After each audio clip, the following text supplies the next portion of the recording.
ಜೈ ಹಿಂದ್ ಸ್ನೇಹಿತರೆ, ತಮಗೆಲ್ಲ ಐರಾ ಅಕಾಡೆಮಿಗೆ ಸ್ವಾಗತ. ಸೊ ಎಂದಿನಂತೆ ಅನ್ನೋದಕ್ಕಿಂತ ಒಂದು ಸ್ವಲ್ಪ ಭಾಳಷ್ಟು ದಿನಗಳಿಂದ ನಮ್ಮ ಕ್ಲಾಸ್ ನಡೀಲಿಲ್ಲ. ಅದು ನಮ್ಮ ಅನಿವಾರ್ಯ ಕಾರಣಗಳಿದ್ದಾವೆ. ಅಂದರೆ ಅದರರ್ಥ ಸ್ವಲ್ಪ ಹುಷಾರು ಕೂಡ ಇರಲಿಲ್ಲ. ಮತ್ತು ಇಲಾಖೆಯ ಒಂದು ಕರ್ತವ್ಯದ ಮೇರೆಗೆ ಏನಪ್ಪ ಅಂದರೆ ಕರ್ನಾಟಕ ಪೊಲೀಸ್ ಅಕಾಡೆಮಿ ಮೈಸೂರಿಗೆ ಟ್ರೈನಿಂಗ್ ಕೂಡ ಹೋಗಿದೆ. ಇರಲಿ, ಸೊ ಸ್ವಲ್ಪ ಡಿಲೇ ಆಗಿದೆ. ಆದರೂ ಕೂಡ ಪರವಾಗಿಲ್ಲ. ನಾವೇನು ಹಳೆ ಕ್ವಶನ್ಸ್, ಹಳೆ ವಿಡಿಯೋಗಳನ್ನೆಲ್ಲ ಮಾಡಿದ್ದೀವಿ, ಅದರದ್ದೆಲ್ಲ ನೋಡಿ ಇಷ್ಟು ದಿನ ಸಮಾಧಾನವಾಗಿದ್ದೀರಿ. ಈಗಿನ ಮೇಲಿಂದ ಕ್ಲಾಸ್ಗಳು ಕಂಟಿನ್ಯೂ ಮಾಡೋಣ ವಿತೌಟ್ ವೇಸ್ಟಿಂಗ್ ದ ಟೈಮ್. ನಮ್ಮ ಎಂದಿನಂತೆ PC police constable, PSI, SDA, FDA ಮತ್ತು TET, PDO, ಗ್ರೂಪ್ C ಮತ್ತು KS ಈ ಎಲ್ಲ ಎಕ್ಸಾಮ್ಸ್ಗಳಿಗೂ ಕೂಡ ಸಹಾಯ ಆಗುವಂತೆ ಸೈನ್ಸ್ ಕ್ವಶನ್ಸನ್ನು ಡಿಸ್ಕಷನ್ ಮಾಡ್ತಾ ಇದ್ದೀವಿ. ಸೊ ವಿಶೇಷವಾಗಿ ಈ ಕ್ಲಾಸ್ ಯಾವುದು ಅಂತಂದರೆ, ನಿಮಗೆ 10ನೇ ತಾರೀಕು ಅಂದರೆ ಇದೇ ತಿಂಗಳು 10ನೇ ತಾರೀಕು ನಡೆದಿರ್ತಕ್ಕಂತಹ ಪೊಲೀಸ್ ಕಾನ್ಸ್ಟೇಬಲ್ CRDR, ಓಕೆ, ಅಲ್ಲಿ ನಡೆದಿರ್ತಕ್ಕಂಥ ಆ ಒಂದು ಎಕ್ಸಾಮ್ನಲ್ಲಿ ಕೇಳ್ತಕ್ಕಂಥ ಸೈನ್ಸ್, ಇಂಪಾರ್ಟೆಂಟ್ ಸೈನ್ಸ್ ಕ್ವಶನ್ಸ್ಗಳನ್ನ ನಾವು ಡಿಸ್ಕಷನ್ ಮಾಡ್ತಾ ಇದ್ದೀವಿ. ನೋಡಿ, 10ನೇ ತಾರೀಕಿಗೆ ನಡೆದಿರ್ತಕ್ಕಂತಹ PC ಪರೀಕ್ಷೆ ಎಷ್ಟಿದಾವಪ್ಪ? ಸುಮಾರು 30 ಕ್ವಶನ್ಸ್ ಇದಾವೆ. 30 ಸೈನ್ಸ್ ಕ್ವಶನ್ಸ್ಗಳಿದಾವೆ. ಯಾವ ಸರ್ 30 ಸೈನ್ಸ್ ಕ್ವಶನ್ಸ್ ನೋಡೋಣ ಅಂತಂದ್ರೆ, ಎಸ್, ಹಾಗಾದ್ರೆ 1 by 1 without wasting the time will proceed. Okay, ಮೊದಲನೇ ಕ್ವಶನ್ ನೋಡಿ. ಹಾಗಾದ್ರೆ ಮೊದಲನೇ ಕ್ವಶನ್ಸ್ ಏನಿದೆ? ಫಸ್ಟ್ ಕ್ವಶನ್ ಏನಿದೆ? ಫಸ್ಟ್ ಕ್ವಶನ್ ನೋಡಿ, ಪೇಲಿಯಂಟಾಲಜಿ ಯಾವುದಕ್ಕೆ ಸಂಬಂಧಿಸಿದೆ? ಪೇಲಿಯಂಟಾಲಜಿ ಅಂತಕ್ಕಂಥದ್ದು ಯಾವುದಕ್ಕೆ ಸಂಬಂಧಿಸಿದೆ? ಬಹಳಷ್ಟು ಇಂಪಾರ್ಟೆಂಟ್. ಬಹಳ ಹಳೆ ಕ್ವಶನ್ ಪೇಪರ್ ಅಲ್ಲಿ ಕೂಡ ಇದ್ರ ಬಗ್ಗೆ ಕೇಳಿದ್ದಾರೆ. ಓಕೆನಾ? ಪೇಲಿಯಂಟಾಲಜಿ ನೋಡಿ, ಪೇಲಿಯಂಟಾಲಜಿ ಯಾವುದಕ್ಕೆ ಸಂಬಂಧಿಸಿದೆ? ಇಲ್ಲಿ ಆಪ್ಷನ್ಸ್ ಏನು ಕೊಟ್ಟಿದ್ದಾರೆ? 1 ಸಸ್ಯಗಳು ಕೊಟ್ಟಿದ್ದಾರೆ, 2ನೇದು ಪ್ರಾಣಿಗಳು ಕೊಟ್ಟಿದ್ದಾರೆ, 3ನೇದು ಪಳಿಯುಳಿಕೆಗಳು, 4 ಅಣುಜೀವಿಗಳು. ಇಲ್ಲಿ ಮೋಸ್ಟ್ ಇಂಪಾರ್ಟೆಂಟ್ ಏನಂತಂದ್ರೆ ನೋಡಿ, English paper, English version is most important. ನಾನು ಕನ್ನಡದಲ್ಲಿ ಹೇಳ್ತಾ ಇದ್ದೀನಿ ಇಲ್ಲಿ, ಯಾಕಂದ್ರೆ ಇಂಗ್ಲಿಷ್ನಾಗ ಹೇಳ್ಬಿಟ್ರೆ ನಮ್ಮ ಹುಡುಗರು ಓಡೋಗ್ಬಿಡ್ತಾರ, ಆ ಮಾತು ಬೇರೆ. ಅದಕ್ಕೋಸ್ಕರನೇ ನೀವು ಕ್ವಶನ್ ಪೇಪರ್ ಅಲ್ಲಿ ಅಬೋಟರ್ನ ಆಗಬೇಡಿ. ಯಾಕಂದ್ರೆ ಕೆಲವೊಂದು ಸಾರಿ ಕನ್ನಡದಲ್ಲಿ ಅರ್ಥ ಆಗೋದಿಲ್ಲ. ಕೆಲವೊಂದು ಸಾರಿ ಕನ್ನಡದಲ್ಲಿ ಓದಿದ್ರೆ ಬೇರೆ ರೂಪ ಕೊಡ್ತದೆ. ಅದನ್ನ ನಿಮ್ಗೆ ಇದೇ ಕ್ವಶನ್ ಪೇಪರ್ ಅಲ್ಲಿ ತೋರಿಸ್ತೀನಿ. ನಿಮಗೆ ಕನ್ನಡದಲ್ಲಿ ಓದಿದ್ರೆ ಏನಾಗುತ್ತೆ, ಇಂಗ್ಲಿಷಲ್ಲಿ ಓದಿದ್ರೆ ಏನಾಗುತ್ತೆ ಅಂತೇಳಿ. ಇರ್ಲಿ, ಈ ಕ್ವಶನ್ ಪೇಪರ್ಗೆ ಯಾವುದು ಅಂತಂದ್ರೆ ನೋಡಿ, ಆನ್ಸರ್ ನಿಮಗೆಲ್ಲ ಗೊತ್ತು ಆಲ್ಮೋಸ್ಟ್. ಯಾವುದು ಅಂದ್ರೆ ಕೀ ಆನ್ಸರ್ ಕೂಡ ಬಿಟ್ಟಿದ್ದಾರೆ. ಇದೇನು ವಿಶೇಷತೆ ಇಲ್ಲ, ಅವತ್ತೇ ಮಾಡ್ಬೇಕು ಅನ್ಕೊಂಡಿದ್ದೆ, ಬಟ್ ಅನಿವಾರ್ಯ ಕಾರಣದಿಂದ ಮಾಡೋಕ್ಕಾಗಿಲ್ಲ. ಪಳಿಯುಳಿಕೆಗಳ ಬಗ್ಗೆ ಸ್ಟಡಿ ಮಾಡೋದಕ್ಕೆ ನಾವು ಪೇಲಿಯಂಟಾಲಜಿ ಅಂತ ಕರಿತೀವಿ. ಪಳಿಯುಳಿಕೆ ಅಂದ್ರೆ ಫಾಸಿಲ್ಸ್ ಅಂತ ಕರಿತೀವಿ. ಇಂಗ್ಲಿಷ್ ಅಲ್ಲಿ ಏನಪ್ಪಾ ಅಂದ್ರೆ ಫಾಸಿಲ್. ಓಕೆ, ಯಾವಾಗ್ಲೂ ಗೊತ್ತಿರಲಿ, ಈ ಪಳಿಯುಳಿಕೆಗಳ ಬಗ್ಗೆ ನಿಮಗೆ ಏನಪ್ಪಾ ಅಂದ್ರೆ ಜಾಸ್ತಿ ಕೇಳ್ತಾ ಇರ್ತಾನೆ. ಆ ಪಳಿಯುಳಿಕೆಗಳ ಬಗ್ಗೆ ಅಧ್ಯಯನ ಮಾಡತಕ್ಕಂಥ ಶಾಸ್ತ್ರ ನಿಮಗೆ ಪೇಲಿಯಂಟಾಲಜಿ ಅಂತ ಕರೀತಾನೆ. ಓಕೆ, ಹಾಗಾದ್ರೆ ಈ ಪಳಿಯುಳಿಕೆಗಳ ವಯಸ್ಸನ್ನು ಪತ್ತೆ ಹಚ್ಚುವ ಶಾಸ್ತ್ರ ಯಾವುದು ಅಂತ ಕೇಳ್ತಾನೆ. ಓಕೆ, ಪಳಿಯುಳಿಕೆಗಳೇನಪ್ಪ ಅಂದ್ರೆ ವಯಸ್ಸನ್ನ ಪತ್ತೆ ಯಾವುದರಿಂದ ಹಚ್ತೀವಿ ಅಂತಂದ್ರೆ ಗೊತ್ತಿರಲಿ. ಅದೇನಪ್ಪ ಅಂತಂದ್ರೆ ನಿಮಗೆ ಕಾರ್ಬನ್ 14 ಅಥವಾ ಕಾರ್ಬನ್ ಡೇಟಿಂಗ್ ಅಂತ ಕರೀತಾರೆ. ಕಾರ್ಬನ್ ಡೇಟಿಂಗ್ ಅಂತಂದ್ರೆ ಇಂಧನ, ಈ ಒಂದು ಪಳಿಯುಳಿಕೆಗಳ ಒಂದು ವಯಸ್ಸನ್ನ ಪತ್ತೆ ಹಚ್ಚತಕ್ಕಂತ ಒಂದು ಟೆಕ್ನಾಲಜಿ ನಾವು ಕಾರ್ಬನ್ ಡೇಟಿಂಗ್ ಅಂತ ಕರಿತೀವಿ. ಇಂಧನಗಳ ಒಂದು ಯಾವುದೇ ಆಗಿರ್ಲಿ, ಅದು ಏನಪ್ಪ ಅಂದ್ರೆ ಪಳಿಯುಳಿಕೆಗಳು ಕಾರ್ಬನ್ ಆಧಾರದ ಮೇಲೆ ಏನಪ್ಪ ಅಂದ್ರೆ ಅವುಗಳ ವಯಸ್ಸನ್ನ ಪತ್ತೆ ಹಚ್ಚೋದಕ್ಕೆ ನಾವು ಕಾರ್ಬನ್ ಡೇಟಿಂಗ್ ಅಥವಾ ಕಾರ್ಬನ್ ಟೆಕ್ನಿಕ್ ಅಂತ ಕರಿತೀವಿ. ಅದು ವಿಶೇಷವಾಗಿ ಯಾವ ಐಸೋಟೋಪ್ ಅಂದ್ರೆ C14, ಕಾರ್ಬನ್ 14 ಟೆಕ್ನಿಕ್ ನಿಂದ ಇದು ಪತ್ತೆ ಹಚ್ತೀವಿ. ಮತ್ತೆ ಡೆಂಡ್ರೋಕ್ರೊನಾಲಜಿ ಅಂತಕ್ಕಂಥ ಒಂದು ಬರ್ತದೆ, ಮೋಸ್ಟ್ ಇಂಪಾರ್ಟೆಂಟ್, ಮರಿಬಾರ್ದು. ಪೇಲಿಯಂಟಾಲಜಿ ಅಂತ ಯಾವ ರೀತಿ ಬರುತ್ತೆ ಅದೇ ರೀತಿ ಕನ್ಫ್ಯೂಷನ್ ಇದ್ರಾಗ ಅವ್ರು ಕೊಟ್ಟಿಲ್ಲ, ಯಾಕೋ ಅದೊಂದು ಕೊಟ್ಟಿದ್ದಾರೆ, ಇನ್ನೂ ಸ್ವಲ್ಪ ಕನ್ಫ್ಯೂಷನ್ ಆಗಿಬಿಡ್ತಿತ್ತು. ಮರಗಳ ಬಗ್ಗೆ ಅಧ್ಯಯನ ಮಾಡ ನೋಡಿ. ಡೆಂಡ್ರೋಕ್ರೊನಾಲಜಿ ಅಂತಂದ್ರೆ ಮರಗಳ ವಯಸ್ಸನ್ನ ಪತ್ತೆ ಹಚ್ಚೋದಕ್ಕೆ. ಇದು ಮರಿಬಾರ್ದು, ಬಹಳ ಜನ ಏನಪ್ಪಾ ಅಂದ್ರೆ ಇದೆ ಕನ್ಫ್ಯೂಷನ್ ಮಾಡ್ಕೋತಾರೆ. ಮರಗಳ ವಯಸ್ಸನ್ನ ಪತ್ತೆ ಹಚ್ಚೋದಕ್ಕೆ ನಾವು ಡೆಂಡ್ರೋಕ್ರೊನಾಲಜಿ ಅಂತ ಕರೀತಾರೆ. ಡೆಂಡ್ರೋಕ್ರೊನಾಲಜಿ ಮರಗಳ ಬಗ್ಗೆ ಅಂದ್ರೆ ಮರಗಳ ವಯಸ್ಸನ್ನ ಪತ್ತೆ ಹಚ್ಚೋದಕ್ಕೆ ಡೆಂಡ್ರೋಕ್ರೊನಾಲಜಿ ಅಂತ ಕರಿತೀವಿ. ಅಲ್ಲಿ ಯಾವ ಟೆಕ್ನಿಕ್ ಬಳಸ್ತೀವಿ ಅಂತಂದ್ರೆ ನಿಮಗೆ ಗೊತ್ತು, ಉಂಗುರಗಳ ಒಂದು ಬೆಳವಣಿಗೆ. ಅರ್ಥ ಆಯ್ತಾ? ಆನ್ಯುವಲ್ ಗ್ರೋತ್ ರಿಂಗ್ ಅಂತ ಕರಿತೀವಿ. ಆನ್ಯುವಲ್ ಗ್ರೋತ್ ರಿಂಗ್ಸ್ ಆಧಾರದ ಮೇಲೆ ಈ ಒಂದು ಡೆಂಡ್ರೋಕ್ರೊನಾಲಜಿಯ ಒಂದು ಆಧಾರದ ಮೇಲೆ ಮರಗಳ ವಯಸ್ಸನ್ನು ಪತ್ತೆಸ್ತೀವಿ. ಫಾಜಿಲ್ ಫ್ಯೂಲ್ಸ್ ವಯಸ್ಸನ್ನ ಕಾರ್ಬನ್ ಟೆಕ್ನಿಕ್ ಮುಖಾಂತರ ಪತ್ತೆಸ್ತೀವಿ. ಅದೇ ಫಾಜಿಲ್ ಫ್ಯೂಲ್ಗಳ ಬಗ್ಗೆ ಅಧ್ಯಯನ ಮಾಡತಕ್ಕಂಥ ಶಾಸ್ತ್ರಕ್ಕೆ ಪೇಲಿಯಂಟಾಲಜಿ ಅಂತ ಕರಿತೀವಿ. ಗೊತ್ತಿರಲಿ, ಇಂಪಾರ್ಟೆಂಟ್. ಸರ್ ಏನು ಸರ್ ಮನೆಯಲ್ಲಿರ್ತಕ್ಕಂಥ ಕ್ವಶನ್ ಪೇಪರ್ ಇದೊಂದೇ ಡಿಸ್ಕಷನ್ ಮಾಡ್ಕೊಂಡು ಹೋಗ್ಬಿಡ್ರಿ? ಇಲ್ಲ, ಯಾಕಂದ್ರೆ ಇನ್ನೇನು ನೆಕ್ಸ್ಟ್ ತಿಂಗಳಲ್ಲಿ ನಿಮಗೆ ಏನಪ್ಪ ಅಂದ್ರೆ ಮತ್ತೆ already HK civil PC announce ಆಗಿಬಿಟ್ಟಿದೆ ಡೇಟ್ 2 ಅರ್ಥ ಆಯ್ತಾ? ಸೊ ಅದಕ್ಕೆ ಸುತ್ತಮುತ್ತ ಹಿಂದೆ ಮುಂದೆ ಎಲ್ಲ ನೋಡ್ಕೊಂಡು ಹೋಗೋಣ. ಯಾಕಂದ್ರೆ ಮೋಸ್ಟ್ ಇಂಪಾರ್ಟೆಂಟ್ ಆಲ್ರೆಡಿ ನಮಗೊಂದು ಕನ್ನಡಿ ಸಿಕ್ಬಿಟ್ಟಿದೆ, ಒಂದು ಕ್ವಶನ್ ಪೇಪರ್ ಬಂದ್ಬಿಟ್ಟಿದೆ. ಓಕೆನಾ ಸರ್? ಅದೇ ತರ ಕೇಳ್ತಾರೆ ಸರ್, ಒಂದು ಇದೆಯಲ್ಲಪ್ಪ ಮ್ಯಾಕ್ಸಿಮಮ್ 99% ನಾವು ಎಕ್ಸ್ಪೆಕ್ಟ್ ಮಾಡೋದು. ಅರ್ಥ ಆಯ್ತಾ? 1% ವೇರಿಯೇಷನ್ಸ್ ಇದ್ದೇ ಇರ್ತದೆ. ಯಾರು 100% ಎಕ್ಸ್ಪೆಕ್ಟ್ ಮಾಡಕ್ ಸಾಧ್ಯನೇ ಇಲ್ಲ, ಮಾಡಕ್ಕೂ ಬರಲ್ಲ. ಹೌದಲ್ಲಪ್ಪ? ಎಸ್, ಇರೋದ್ರಲ್ಲೇ ಇದು ಬರಬಹುದು ಅಂತೇಳಿ ನಾವು ಸ್ಟಡಿ ಮಾಡೋಣ ಅಂತ. ಓಕೆ, ಇನ್ನೊಂದು ಇಂಪಾರ್ಟೆಂಟ್ ಪಾಯಿಂಟ್ ಏನಪ್ಪ ಅಂದ್ರೆ ಫಾಜಿಲ್ ಫ್ಯೂಯಲ್ಸ್ ಅಂದ್ರೆ ಈ ಒಂದು ಇಂಧನ ಪಳಿಯುಳಿಕೆಗಳಿದಾವಲ್ಲ, ಈ ಒಂದು ಪಳಿಯುಳಿಕೆಗಳ ಬಗ್ಗೆ ಹೇಳ್ಬೇಕಂತಂದ್ರೆ ಇವು ಸೆಡಿಮೆಂಟರಿ ರಾಕ್ಸ್ ಅಲ್ಲಿ ಇವು ಕಂಡು ಬರ್ತವೆ. ನಿಮಗೆ ಹೇಳ್ಬಿಡ್ತಾರೆ ಇಗ್ನಿಷಿಯಸ್ rocks, sedimentary rocks, metamorphic rock ಅಂದ್ರೆ ಅಗ್ನಿಶಿಲೆ, ಜಲಜ ಶಿಲೆ, ರೂಪಾಂತರ ಶಿಲೆ. ಈ 3 ರೂಪದ ಶಿಲೆಗಳಲ್ಲಿ ಯಾವ ರೂಪದ ಶಿಲೆಯಲ್ಲಿ ಈ ಒಂದು ನಿಮಗೆ ಜೀವಿಗಳನ್ನ ಕಂಡು ಬರ್ತವೆ ಅಂತಂದ್ರೆ ಇದು ಎಲ್ಲಿ ಅಂದ್ರೆ ಸೆಡಿಮೆಂಟರಿ ರಾಕ್. ಅರ್ಥ ಆಯ್ತಾ? ಬೆಸ್ಟ್ ಎಕ್ಸಾಂಪಲ್ ನಿಮಗೆ ಫಾಜಿಲ್ ಫ್ಯೂಯಲ್ಗೆ ಎಕ್ಸಾಂಪಲ್ ನಿಮಗೆ ಯಾವುದು ಅಂತಂದ್ರೆ ನಿಮ್ಮ ಕಲ್ಲಿದ್ದಲು, ಕೋಲ್ ಇದೆ ಏನಪ್ಪ ಅಂದ್ರೆ ಫಾಜಿಲ್ ಫ್ಯೂಯಲ್ಗೆ ಒಂದು ಎಕ್ಸಾಂಪಲ್. ಓಕೆ, ನೆಕ್ಸ್ಟ್ ಮುಂದೆ ಹೋಗೋಣ. ನೋಡಿ, ಪೇಲಿಯಂಟಾಲಜಿ ಅಂತೇಳಿ ಕೊಟ್ಟು ಇಲ್ಲಿ ನೋಡಿ, ದ ಸ್ಟಡಿ ಆಫ್ ಫಾಜಿಲ್ಸ್ ಅಂದ್ರೆ ಪಳಿಯುಳಿಕೆಗಳ ಒಂದು ಅಧ್ಯಯನಕ್ಕೆ ಪೇಲಿಯಂಟಾಲಜಿ ಅಂತೇಳಿ ಕರಿತೀವಿ. ಓಕೆ, ಆಮೇಲೆ ಮೊಬೈಲ್, ಇದಕ್ಕೆ ಸಂಬಂಧಪಟ್ಟಂತೆ ಮೊಬೈಲ್ ಜನರೇಷನ್ಸ್ ಸಂಬಂಧಪಟ್ಟಂಗೆ ನೋಡಿ GSM ಅಂತ ಕೊಟ್ಟಾನೆ. GSM ಅಂದ್ರೆ ಏನು? ಇದ್ರ ಬಗ್ಗೆ ನಾವು ಕಂಪ್ಲೀಟ್ ಡಿಸ್ಕಷನ್ ಮಾಡಿದ್ದೀವಿ. ಎಲ್ಲಿ? ಕಂಪ್ಯೂಟರ್ ಒಂದು ವಿಭಾಗದಲ್ಲಿ ಇದ್ರ ಬಗ್ಗೆ ಡಿಸ್ಕಷನ್ ಮಾಡಿದ್ದೀವಿ. ಏನು GSM, ಇದರ ಪೂರ್ಣ ರೂಪ ಏನು? ಇಲ್ಲಿ 2 ನಿಮಗೆ ಫುಲ್ ಫಾರ್ಮ್ ಕೇಳಿದ್ದಾರೆ. ಒಂದು ಕಂಪ್ಯೂಟರ್ ಸಂಬಂಧಪಟ್ಟಂಗೆ ಕೇಳಿದ್ದಾರೆ, ಇನ್ನೊಂದು ಒಂದು ಎನ್ವಿರಾನ್ಮೆಂಟಲ್ ಏನಪ್ಪ ಅಂದ್ರೆ zoological survey of India, botanical survey of India, ಅದು ಒಂದು ಕೇಳಿದರೆ ಅದು ನೆಕ್ಸ್ಟ್ ಮುಂದೆ ಡಿಸ್ಕಷನ್ ಮಾಡೋಣ. ನೋಡಿ, ಆನ್ಸರ್ ಯಾವುದು? ಜಿಯೋಗ್ರಾಫಿಕ್ ಸಿಸ್ಟಮ್ ಫಾರ್ ಮೊಬೈಲ್ ಅಂತಿದೆ, ಗ್ರೇಟ್ ಸಿಸ್ಟಮ್ ಆಫ್ ಮೊಬೈಲ್ ಅಂತಿದೆ, ಜಿಯೋಗ್ರಾಫಿಕ್ ಸ್ಟೇಷನ್ ಮೊಬೈಲ್ ಅಂತಿದೆ, ಗ್ಲೋಬಲ್ ಸಿಸ್ಟಮ್ ಫಾರ್ ಮೊಬೈಲ್ ಅಂತಿದೆ. Global system for mobile communication or mobile technology.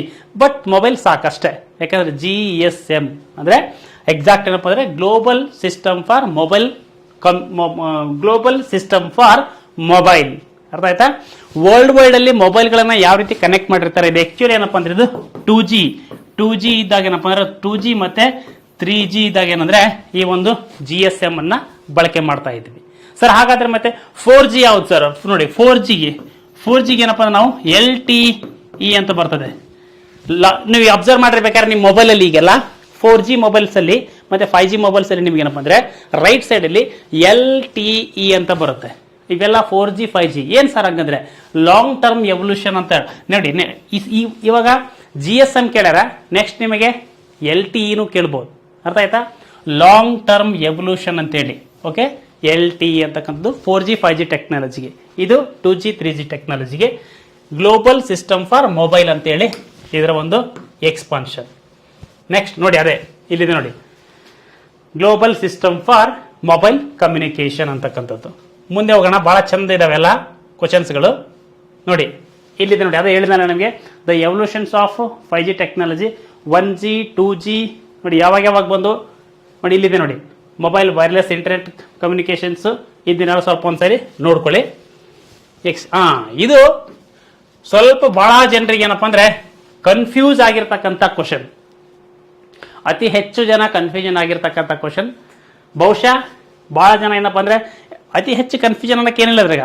ಇವೆರಡು ಅಂತೂ ಹಾಕಲ್ಲ ನೀವು ಯಾರು, ಅರ್ಥ ಆಯ್ತಾ? ಇವೆರಡು ಯಾರು ಹಾಕಿರಲ್ಲ. ಬಟ್ ಇಲ್ಲೇ ಏನಪ್ಪಾ ಅಂದ್ರೆ ಸ್ವಲ್ಪ ಕನ್ಫ್ಯೂಷನ್ ನಿಮಗೆ. ಏನ್ ಕನ್ಫ್ಯೂಷನ್ ಸರ್?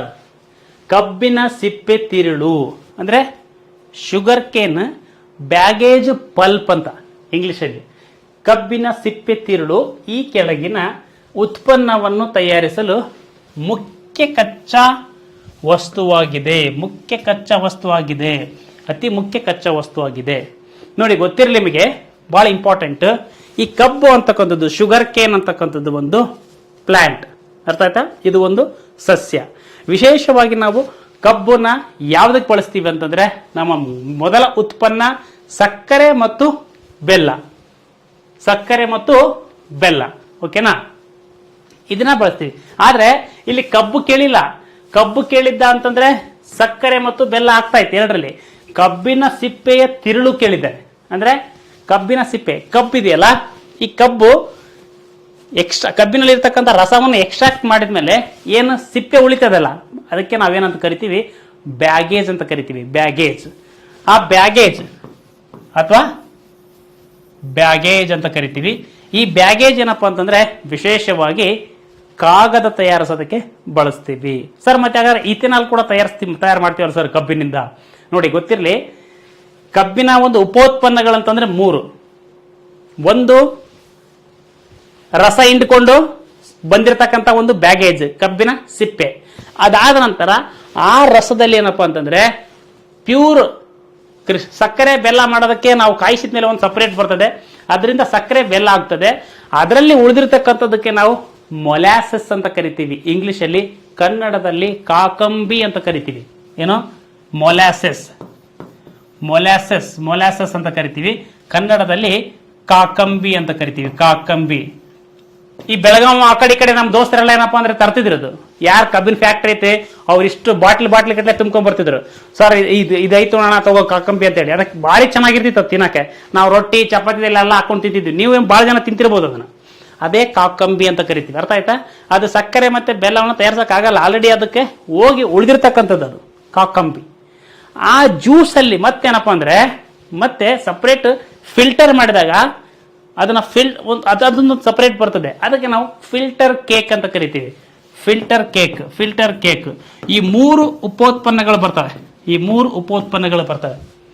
ಈ ಉಪೋತ್ಪನ್ನಗಳಿಂದ ಏನಪ್ಪಾ ಅಂದ್ರೆ ಇದರಿಂದ ಸಪರೇಟ್ ನಿಮಗೆ ತಯಾರಿಸ್ತಾರೆ. ಇದೇನಂದ್ರೆ ಕಾಗದ ತಯಾರಿಸ್ತಾರೆ, ಕಾಗದ.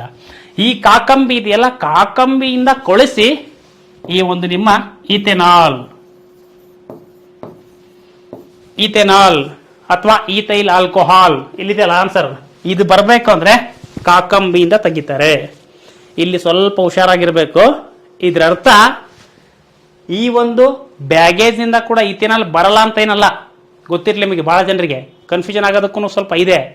ಬ್ಯಾಗೇಜ್ ಅಲ್ಲಿ ಇರ್ತಕ್ಕಂತಹ ಈ ಒಂದು ಬ್ಯಾಗೇಜ್ ಅಥವಾ ಕಬ್ಬಿನ ಸಿಪ್ಪೆಯಲ್ಲಿ ಇರ್ತಕ್ಕಂತಹ ಸೆಲ್ಯುಲೋಸ್ ಇದೆಯಲ್ಲ, ಈ ಸೆಲ್ಯುಲೋಸ್ ಅನ್ನು ಕೂಡ ಏನಪ್ಪಾ ಅಂದ್ರೆ ಬ್ಯಾಕ್ಟೀರಿಯಾಗಳಿಗೆ ಸಕ್ಕರೆಯಂತೆ ಬಳಸಿ ಅದನ್ನು ಕೂಡ ಆ ಬ್ಯಾಕ್ಟೀರಿಯಾ ತಿಂದು ಕೊಳಿಸಿ ಅದರಿಂದ ಕೂಡ ಈಥೆನಾಲ್ ಬರ್ತಕ್ಕಂಥ ಚಾನ್ಸಸ್ ಇದೆ. ಗೊತ್ತಿರಲಿ, ಮೋಸ್ಟ್ ಇಂಪಾರ್ಟೆಂಟ್. ಓಕೆ, ಇಲ್ಲಿ ಈ ಒಂದು ಕಾಗದ ಇರ್ಲಿಲ್ಲ ಅಂತಂದ್ರೆ ಬೇರೆ ಆಯ್ತು ಅಂದ್ರೆ ಆನ್ಸರ್ ಇಥೆನಾಲ್ ಕೂಡ ಆಗ್ತಕ್ಕಂಥ ಚಾನ್ಸ್ ಇದೆ. ಇದು ಗೊತ್ತಿರಲಿ ನಿಮಗೆ. ಆದ್ರೆ ಮೇನ್ ಯಾವುದು? ಈಥೆನಾಲ್ ಮೊಲಾಸಸ್ ನಿಂದ ಪಡಿತೀವಿ, ಆದ್ರೆ ಬ್ಯಾಗೇಜ್ ಇಂದ ಮೇನ್ ಕಾಗದವನ್ನು ಪಡಿತೀವಿ. ಅರ್ಥ ಆಯ್ತಾ? ಎಸ್. ಬಟ್ ಇದು ಒಂದು ಪಾಯಿಂಟ್ ಗೊತ್ತಿರಬೇಕು, ಬ್ಯಾಗೇಜ್ ಅಥವಾ ಕಬ್ಬಿನ ಸಿಪ್ಪೆಯಲ್ಲಿ ಇರ್ತಕ್ಕಂಥ ಸೆಲ್ಯುಲೋಸ್ ಅನ್ನು ಕೂಡ ಕೊಳೆಸಿ ನಾವೇನಂದ್ರೆ ಈಥೈಲ್ ಆಲ್ಕೋಹಾಲ್ನ ಪಡಿತೀವಿ. ಸರ್ ಕನ್ಫ್ಯೂಷನ್ ಆಗ್ತಾ ಇದೆ, ಬಿಡಿ ಎಲ್ಲ.